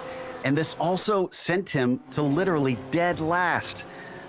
Paulo Munoz is 33rd out of 33 cars, and he's got about a 5-second gap to the next one up. That's how clean it's been at the start. Despite a few dramas here and there, we haven't had, that's really the only massive wreck that we've seen so far. Yeah, truly. Just a couple of little off tracks here and there. And Joe, we didn't really get a chance to talk too much about it. But remember that lowered incident point. Oh, Morales on the attack. So this is for 16th place. We were watching this a little earlier. Lampy's going to try it down into Hawthorne. He sends the car in, wheel to wheel. It'll continue into Westfield. As behind them, Cortez looking left and right, unsure of which way to go. Nobody willing to give up. And this can't go side by side through Sheen. Surely they're not going to try it. They're going to try it, and they do it successfully somehow. But look at the traffic jam. This is forming behind them, and it goes sour. It goes sour in a big way as 3 cars pile into the gravel. Oh no, Joe, you said it yourself. You can't go that crazy through those corners. That's exactly what happens. Let's jump and check out that replay. There's the 2x2 up front. You see him starting to dip and dive around. Oh, just Morales didn't see where that car was to his inside, and that clipped them. Oh, geez. Well, I think Munoz maybe got 1 spot out of that incident. But Cortez getting sent to the back along with Morales. Looking at 4th place now. This is Carl Modoff having gained 1 spot because of the off from Munoz. DeTulio is chasing him in P5. David's in there along with Wagner. Yeah, Wagner trying to close up behind that good little train starting to form up there. Modoff, I would say normally that 5/10 of a second isn't too much of a gap, but compared to what we've seen in this race, that's a gap. Everybody's been running so close to one another in these early stages. You can't afford to make any sort of mistake. And if you go off track, we've twice now seen drivers, actually 3 times, drivers have gone all the way to the very end of the field just because things are still very compact. On board with the Texan. Yeah, this is Connor as he starts to work his way, trying to get back up to James David. David in front of him in that Porsche, working their way through the first paddock hill bend. Ooh, a little bit of a scary moment there for Connor Wagner. Up through Druids, much tighter the apex for Connor. And James David just sliding that little bit wide, but they managed to hold it together. Encroaching upon 10 minutes into this race, so we should see the pit window open, but we're not expecting anybody to try and dive in right now. We just saw a glance of the leaders going by there on our screen. And behind, oh my goodness, Holland making a move. Cal Quinn doesn't defend. Will we see this wind up exactly how we saw this go before? No, a big catch from David. The 18 almost ran out of room behind them. Watts and Williams going side by side, and Watts gets through in the Lambo. A little bit of a sneaky move there from Owen Watts to get by. And yeah, very good move there from Holland to be able to hold that car together. Not sure if there was a little bit of ghost contact in between the two or if that was just a little bit of a slip up coming off the corner. Another slip up from Holland as he drags his wheels into the grass out of Sterling, but he remains in 10th. Now he's under threat. Look at this. Watts suddenly all over the back of him. The Lambo got 1 in this lap. Can he make it 2? The Porsche doesn't even defend, doesn't need to. He'll stay ahead through Paddock Hill. Well, indeed, that Porsche looking pretty strong there, but the Lambo's got a good jump coming up the hill into Druids. Let's see how they can get the power on here, pushing forward. Not going to get the move done there. Bad news for fans of Paulo Munoz. He had an off at Sheen, hit the wall. He has taken a tow to pit lane. So despite starting within the within the top 10 and 4th. He is unfortunately got a DNF today, it appears. We continue to ride on board over Pilgrim's Drop and into Hawthorne with Watts. Indeed, working their way around there. Watts just trying to close in the best he can. Ooh, lot of entrance curb there, working their way up around Hawthorne and on down the hill here, trying to get it. Wow, look at how much that Porsche is starting to pull away. I think we may have had a cut course penalty for Owen Watts because he suddenly slowed, and this has now brought J.R. Williams right on top of him. Yeah, JR all up behind Owen Watts there. Really, really close. Let's see if they've got much to do. And Connor Bell has been brought into it along with Fishman. He's very lucky because this happened on the back half of the course. I think he was able to slow up and they had no place to go to get by. But he's certainly experiencing some pressure because of it. So Watts trying to regroup and see if he can get back to Holland as they come out of Graham Hill Bend. Will Williams maybe get himself the launch off of Surtees? Let's look. Ooh, Connor Bell looked a little bit aggressive there going into Surtees as well, so I think that Porsche behind the 213 may have some dreams of moving up through the field. Looks like Watts was able to get a little bit ahead. They work their way up through Hawthorne now. He's got it held for now, but we've seen that Porsche be awful strong in the first couple of sectors. Holden Station, this is where he had that slowdown served before. I think it may have been through Westfield from what I could tell on my end of the replay. It wasn't anything too dramatic looking, but once he slowed up, then the drama began to start. Now he's keeping them back. Now he's settling into the rhythm as Watts has it up to about half a second to the 213. Onto the front stretch once again. Yeah, Watts looks like he's under control. Yeah, I think Watts may have just had a little bit of a scruffy lap on that last time out as they cross over the line. Although Williams was faster, so there's definitely some speed back in that Porsche, but Watts does look like he has things under control. Okay, so let's jump over to Raditz, one of our onboard drivers, giving us some nice fun now. Oh, side-by-side fun, actually, coming up into Druids. That's Lowendick and Palacio swapping positions with Julio, now up to 19th. And there you can see Teddy Lowendick right there. We've got that onboard screen with him. Trying to hold off Arnaud Genet behind the best he can while keeping his eyes up the road towards Palacio. Oh, I think he's a little bit more worried about that number 312 behind him. Genet looking very powerful. Okay, so I figured out it says coffee on there and then something in parentheses that I can't make out even when I try and zoom in. So I'm sorry, Teddy. We tried to make this a good joke for you, but this one has escaped me as we watch him try and run down Palacio through Sheen. Ooh, he's very tight to the back of him. You can see him take to the racing line, that McLaren. Oh, and slow in front of them. Good way. Did he have a little bit of an off? I think he may have. I definitely saw some dirt kicked up there, but look at Teddy coming up behind. That is Palacio having to check up a lot. Teddy may have a little bit of a run here going down into Paddock Hill Bend. Let's see if he goes. He pokes his nose to the outside, decides better of it. He's going to try to keep it in line, maybe have a run going into Druids. A little wide over the curbs. Palacio holds onto it. That McLaren usually doesn't like those curbs.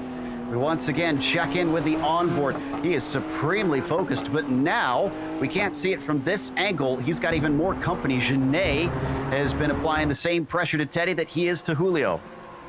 Yeah, it's a good three-way battle here. Ooh, Genet starting to poke his nose to the inside a little bit through Surtees to see if he's got anything doing there, but Teddy gets the better run. Can he have a run here on the McLaren of Palacio? Trying to push forward. Here comes Teddy as they go down Pilgrim's Drop. Is he going to have a look to the inside through Hawthorne? No, he's going to hold off. It is tough, and we've already seen it go wrong for two different drivers. One came away from it, the other did not. The BMW just going to sit behind McLaren and also try to hope that the Porsche doesn't get a run on him. Up through Sheen one more time. He's been less than a car length back from this 194 for, gosh, about almost a lap and a half at this stage. Yeah, he really has, and it shows you just how tricky it is to pass here at Brands Hatch. We've seen those aggressive moves from folks. Whoa, Teddy having a little bit of a look there as they come through Clark Curve. Is that going to help him get some better momentum? He is right up behind the McLaren as well. He's going to dive to the inside. That's not going to work. That may have just been a little bit of a move to try to scare Palacio off the line. That was Raditz that you saw off to the side pitting in. Looks like only one other driver has joined him on the lane, so taking a bit of a risk pitting early. As we look at third place, this has been kind of the stalemate. Ferguson, Modoff, and DeTulio all spread by about 7 to 8 tenths of a second, although looks like James David might be getting kind of close to Alessandro. Yeah, David's been able to pull up within about 8 tenths of a second to Alessandro, so that could throw a little bit of a fly in the ointment. I think a lot of the really aggressive driving we saw early on starting to calm down here. Drivers starting to find a little bit of a rhythm and just wanting to keep things nice and easy in the middle stages of this race. Riding on board with David there briefly as we hop off and look at the 948 of Modoff in this group. We've seen how costly mistakes can be. Incredibly, though, Munoz is still our only retiree. 32 drivers are running. It's been a stark contrast to the GT4 AM. Oh, and then a little bit of a touch behind on David as Wagner was not expecting James to catch the grass. No, he was not. We're going to go check out the replay here. Here we see it, David diving in a little bit, runs it out to the outside there, catches that grass. Hoi, very good catches all the way around for Wagner and David. But they've lost touch to DeTulio. It's now a second and a half. So David has got to focus more on the defense than the offense and try and hold off Wagner. Wagner's probably hoping that they don't have damage on their cars after that coming together. You see Diego Morales finishing what looks like a scheduled pit stop, about 8.8 seconds, and he's on his way. Going to look back at Holland once more, who is looking like he's trying to attack Horatio. Yeah, close up behind Horatio here, trying to get to him, having a little bit of trouble there coming through Clark. Now remember, this is where we saw Teddy Lowendick poke his nose to the inside. Ooh, Holland's going to do the same thing. I think that's just a move to try to push Cal Quinn off the line a little bit, but look at that speed from Holland. Is he going to be able to carry it coming up Pilgrim's Rise and into Druids? No, he's not going to go for the overtake. Certainly thought about it.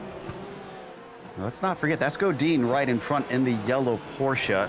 He might be a little bit out of reach, but he could still affect something if he gets a mistake out of him. I see Teddy Lowendick has come into the pits, Swabian Strykars as well. So a little bit of variety, more variety than I anticipated here, but I wonder if that's a consequence of the difficulty in passing.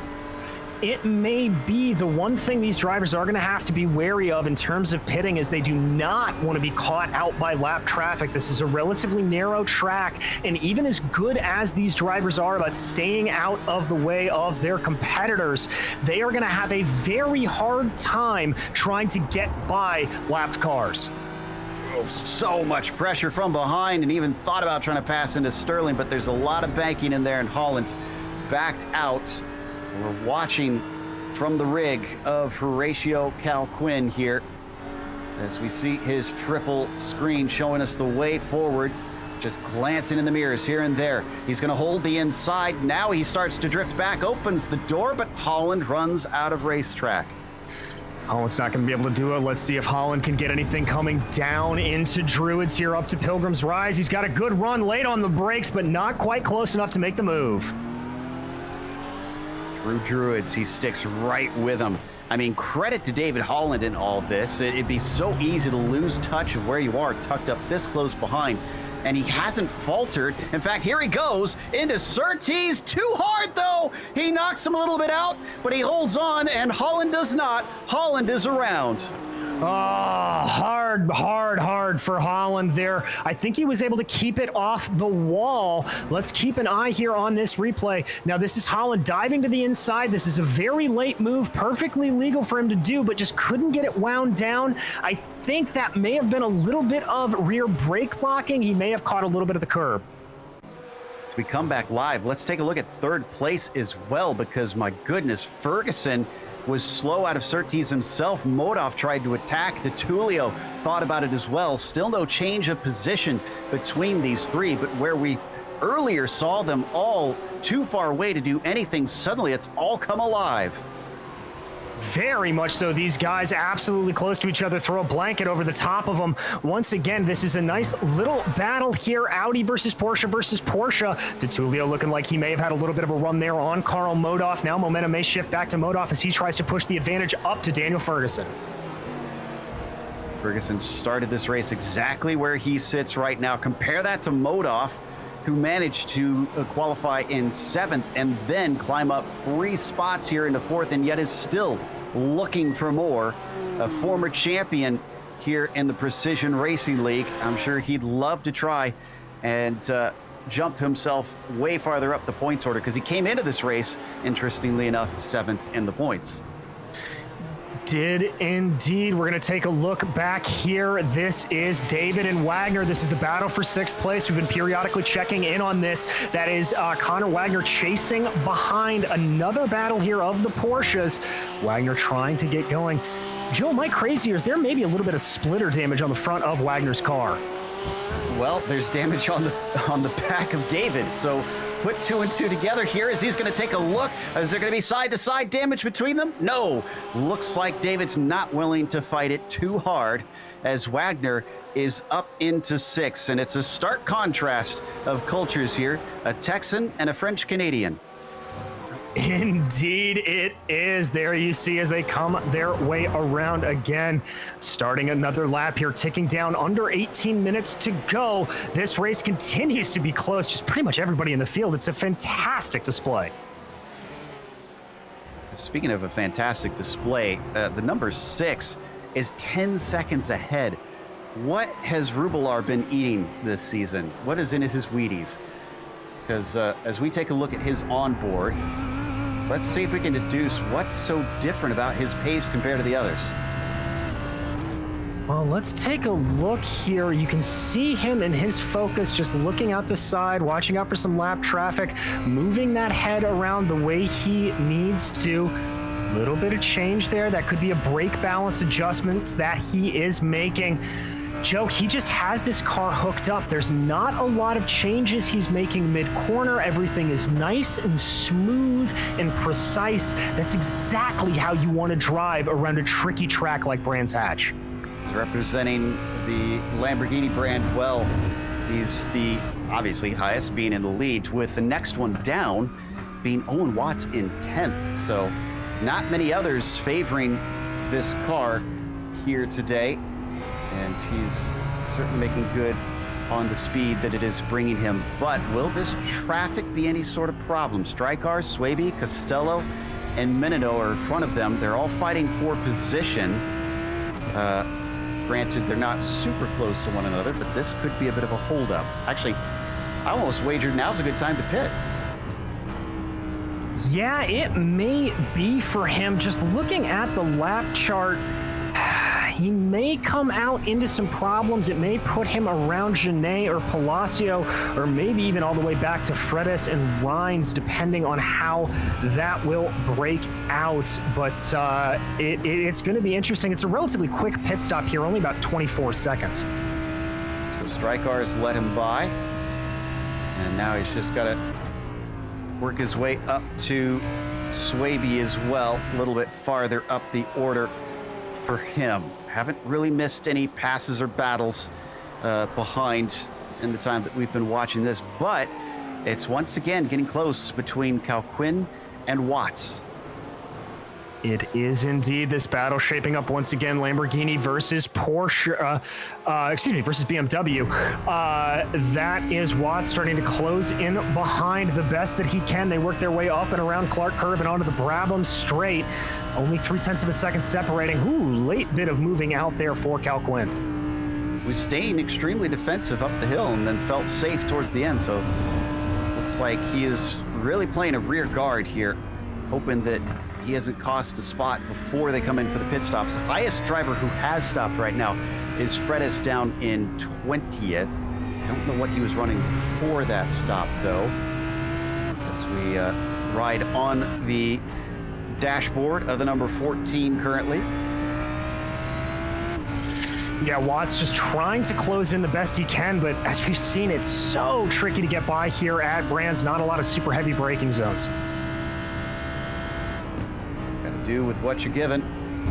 And as we chase the BMW, still not seeing any of our leaders yet deciding to pit, but we're getting to the very end of that pit window in the next 3 minutes or so. Up through Sheen down towards Sterling. Also shows you just how bumpy it is in a few places around this track. Yeah, very much so. It's an old school circuit, not a lot of that baby bottom smooth asphalt like we like to talk about. Wow, very close there, as that was Cal Quinn diving into the pits. Okay, there's a taker. Decides that pit strategy is the way to go. And around into Paddock Hill Bend, that was Watts getting by the lapped car of Magnon. Yeah, it was indeed. So that'll hopefully allow for Owen to open up here a little bit. Watching as Cal Quinn dropping down the order into about 18th place as he comes out. He does have a bit of clear air in front of him. Genet and Palacio ahead of him up the road. Oh, we had another issue with the pit entry. Fredes, who had already pitted, was behind Gok, who wanted to come in and I guess didn't get on the radio to let him know that he was pitting. Just straight up rear-ended him. Oh, no. Let's take a look. Let's see if we can look for a replay on this one. Especially if we can get an onboard with Fredes. All right, so we ride on board here with Ignacio. That is Gok right ahead of him in the BMW. You can see they're working their way here through Sterling's. Very close little battle here. Now getting ready to dive down the hill. Now this will be the pit entry right here. You see Fredes working his way around. Yeah, Gok just trying to take the inside, and Fredes did not know that that's where he wanted to go. Brake lights lighting up, and unfortunately, he did not have enough room. DeTulio's in, and he missed his pit stall. DeTulio could have made a costly error, as he is the highest driver to have pitted so far. Yeah, that's going to be a tough one for DeTulio. Looking at the times, it looks like that's going to cost him at least 3 or 4 seconds compared to the rest of the field, although I am seeing Lampy and Genet coming in as well. Yeah, Lampy just finished his stop. Genet's in the box now. He's going to allow Fredes to go by after he takes his surface. Meanwhile, looking at Modoff once again in the Porsche, chasing Ferguson's Audi. Yeah, Modoff trying to get him down. Now remember, these are different makes and models, so the cars are going to perform. Sorry, that was Modoff who had a big moment there, just getting the grass off of Sheen. He's incredibly lucky. If we want to get a replay of the 948, so many times if you touch the grass there, you're off into the barriers. Yeah, we're watching it here. Comes through. Oh, barely able to save it is Carl Modoff. And Joe, we've got leaders in the pits. Rubilar, Stevens, Ferguson, and Wagner. Looks like Godin as well. Watts, Williams. Yeah, they're all coming in except Modoff, who we just saw with that crazy moment out of Sheen. So the 948 may be light-footed yet again, which we've come to expect with his success in the GTE series years ago here in the Precision Racing League. Yeah, and there is your leader going into the pits. That was Nicholas Rubelar. Still has a pretty sizable gap back to Jesse Stevens. It looks like that's still about 13 seconds. And so he will inherit the lead. This is Ferguson back on the way out. Goodway only about 9/10 of a second behind him. Yeah, Goodway still needs to stop. And so Modoff and Goodway, the only two to be able to get onto lap 22 on this tank of fuel. We're taking a look. I have to imagine he's got to be coming in this time. Yeah, I can't imagine him staying out another lap, but we'll have to see the Delta Sport Raptor driver working his way around Clark. And indeed, here he comes in. He's not going to be inheriting the lead or anything here, but could get himself a slightly shorter pit stop as Rubelar now re-inherits that top spot. And we're going to get a gap to Jesse Stevens once Stevens goes by Modoff. And it is not close, I can already tell you that. There's the pit comparison between Modoff and Rubelar now that he's trying to take his service. Stevens is a full 13.5 seconds behind Rubelar. Yeah, indeed. That is just a massive, massive gap. Interesting to note here, Joe, Lewis Goodway able to pull out another lap in that white BMW.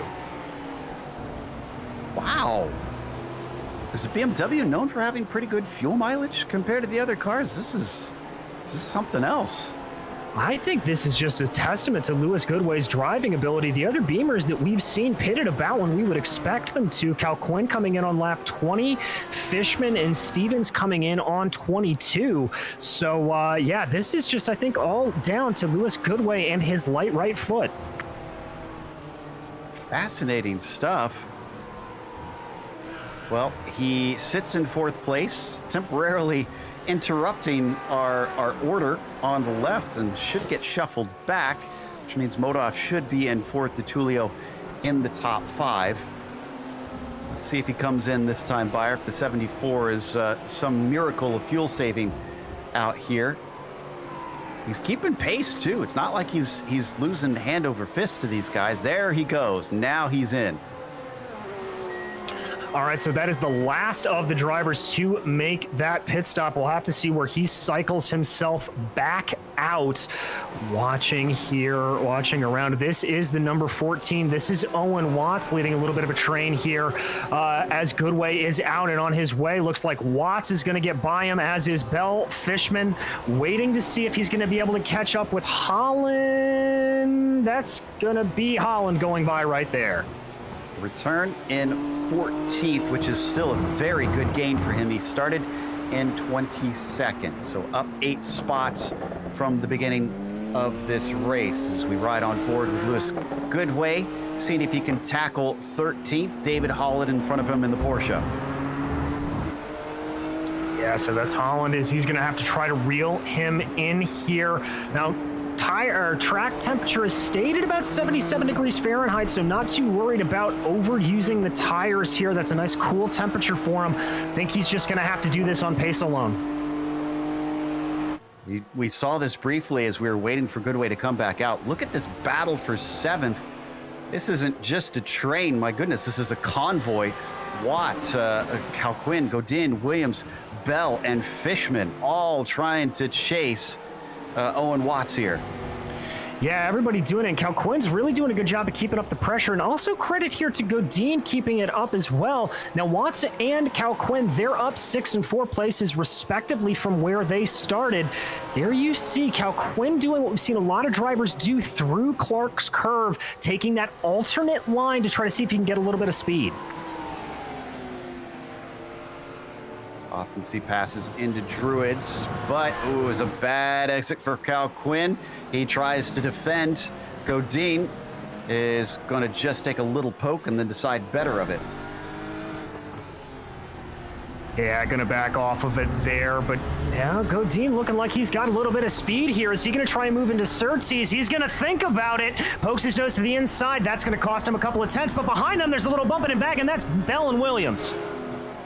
And Bell is going to get the spot had to make a bit of a rough move, but the pointy elbows have allowed Connor to take 10th, and it's not over yet because here comes the car of Fishman as Williams goes defensive into Hawthorne. He will retain P11.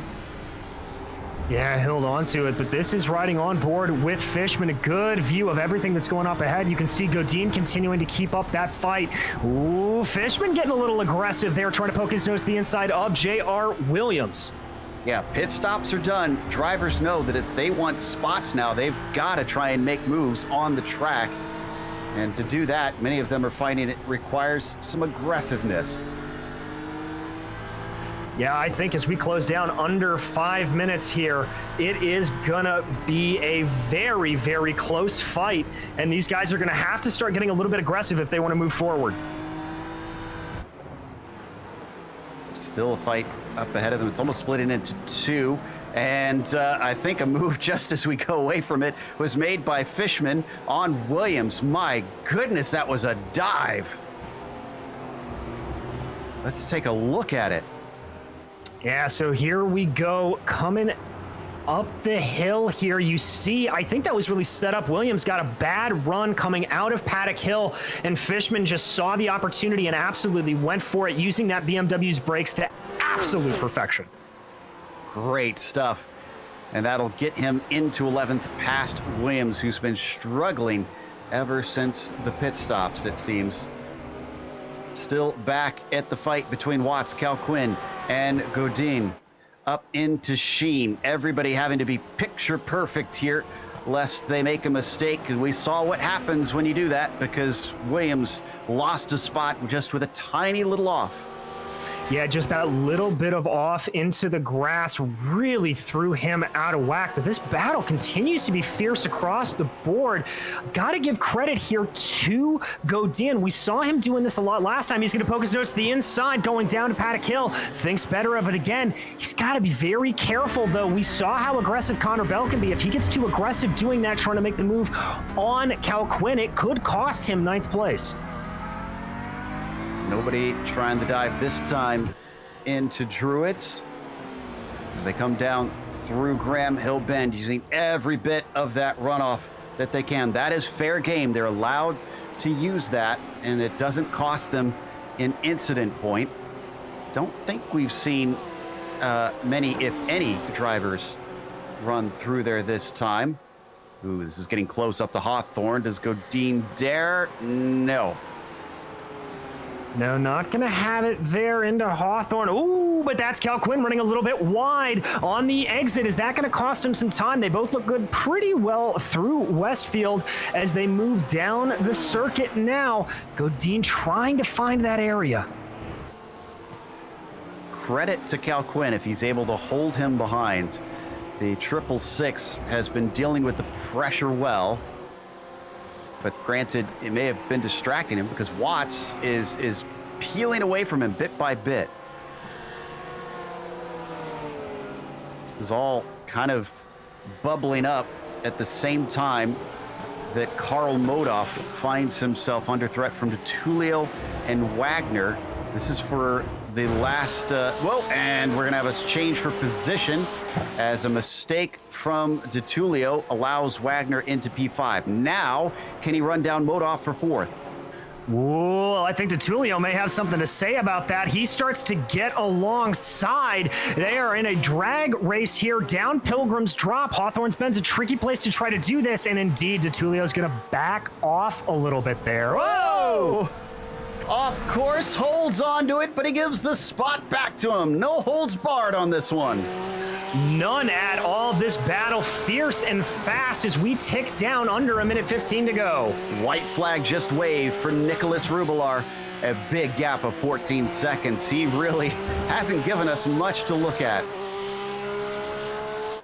No, he really hasn't. We keep our eyes focused here on this battle. Wagner trying to get that space back from DeTulio. They'll cross the line with 1 lap to go. Is Wagner have anything to try to fight back with to get back into the top 5?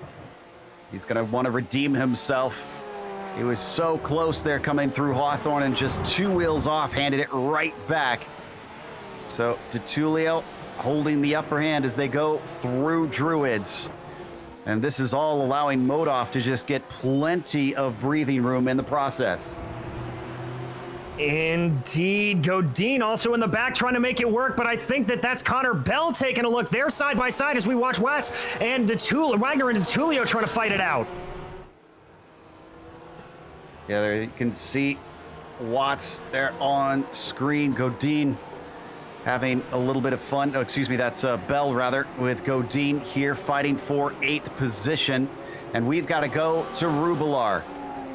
Nicholas Rubilar, similar to what we saw in the GT4 AM Series, the GT3 Pro Series at Brands Hatch is going to go to Nicholas Rubilar, our winner here today, pumping his fist as he celebrates 3 in a row. Stevens eventually coming onto the Brabham Straight to settle for 2nd. Yeah, Stevens 12 seconds back, but still a very inspired drive from the BMW driver. Ferguson doing a great job to hold off some pressure early on, and that Audi will take 3rd. Modoff with 4th as DeTulio. It's so close at the line, less than a 10th between himself and Wagner. Cal Quinn, did he get enough of a run? Godin's got a little bit of speed. I don't know if he's got enough though, and no, Cal Quinn will get 8th. Godin 9th, Bell in 10th. Wow, an absolute train across there. Sorry. You read my mind. We're going to look in here. Everybody finishing it out at a great day of racing in these GT3s here at Brands Hatch. Raditz just coming to the line behind Genet. Not enough in it for him. Actually had 26 cars finish on the lead lap. Not sure how many total finishers we had. I didn't see where the DNFs cut off, but Dave Menino looks like he's going to be our last one. So let's go through our finishing results. Rubilar with the win once again, with Stevens in 2nd, Ferguson in 3rd as Modoff takes P4. DeTulio with a 5th as Wagner chased him home in 6th position. Watson 7th up from 13th. Cal Quinn in 8th. Godin finishes 9th as Bell rounds out your top 10. In 11th, it was David Fishman, followed by J.R. Williams. Behind then, David Holland and Lewis Goodway, with Ethan Lampy in 15th, Ignacio Rodrigo Fredes in 16th, Teddy Lowendick 17th, Arnaud Genet 18th, and rounding out your top 20, it was Christian Raditz and Julio Palacio. 21st went to Gonzalo Cortez with Raquelme in 22nd, Costello 23rd, and James David 24th. Last 2 on the lead lap were Strykars and Menino, with Swaby a lap down to 27th, Morales 28th, Ryans, Magnan, Ovando, Gok, Munoz, and Munoz may have been the only DNF that we had. A big thank you to our sponsors here today, which includes ASR. They design and build the sturdiest and most durable aluminum profile racing cockpit simulations available in the market today. Visit them at advancedsimracing.com. Also, RaceLab. It helps you to improve your driving skills. Start using it now for free at racelab.app. Also, ButtKicker. Feel what you've been missing at thebuttkicker.com. And SIMMSA. Find out how you can bridge the gap between virtual and real motorsports at SIMMSA.net. And finally, NinjaTrader. Visit ninjatrader.com and get started with a risk-free trading simulator to start tracking your performance. So let's talk to Stevens and Ferguson real quickly. We'll start with Jesse Stevens, the number 36 in 2nd place. Jesse, it seems like it was basically a case of best of the rest today. Yeah, Rubilar's, I don't know what happened since the time I took my break to now, but he gained so much time. He is so fast now. It looked like passing was very, very tough out there today, not just for position, but what was it like with traffic? 33 cars is a lot around here. It wasn't honestly that bad.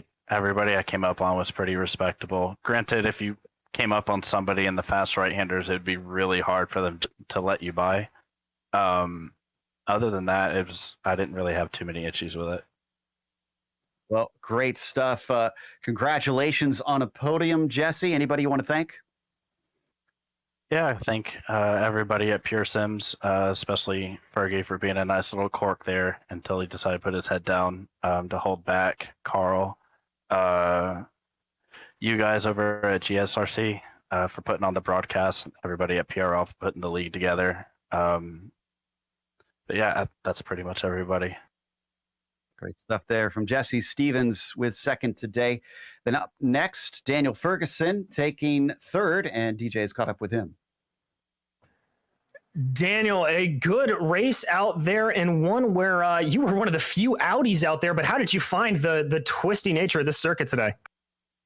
I think it suited the Audi a little bit, but compared to the Lambo, it's still missing those few tenths, I think. Well, did you think you just had anything out there ahead of or the Lambo in front? I mean, Rubilar looks pretty darn untouchable, but do you think as the season goes on, you can get to him?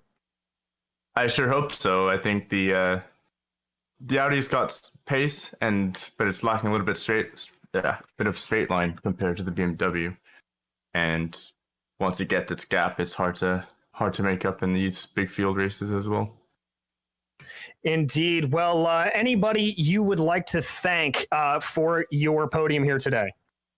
I'd like to thank everyone at Pure Sims, along with Craig Setup Shop, SimLab, and SimEQ. Thanks, guys.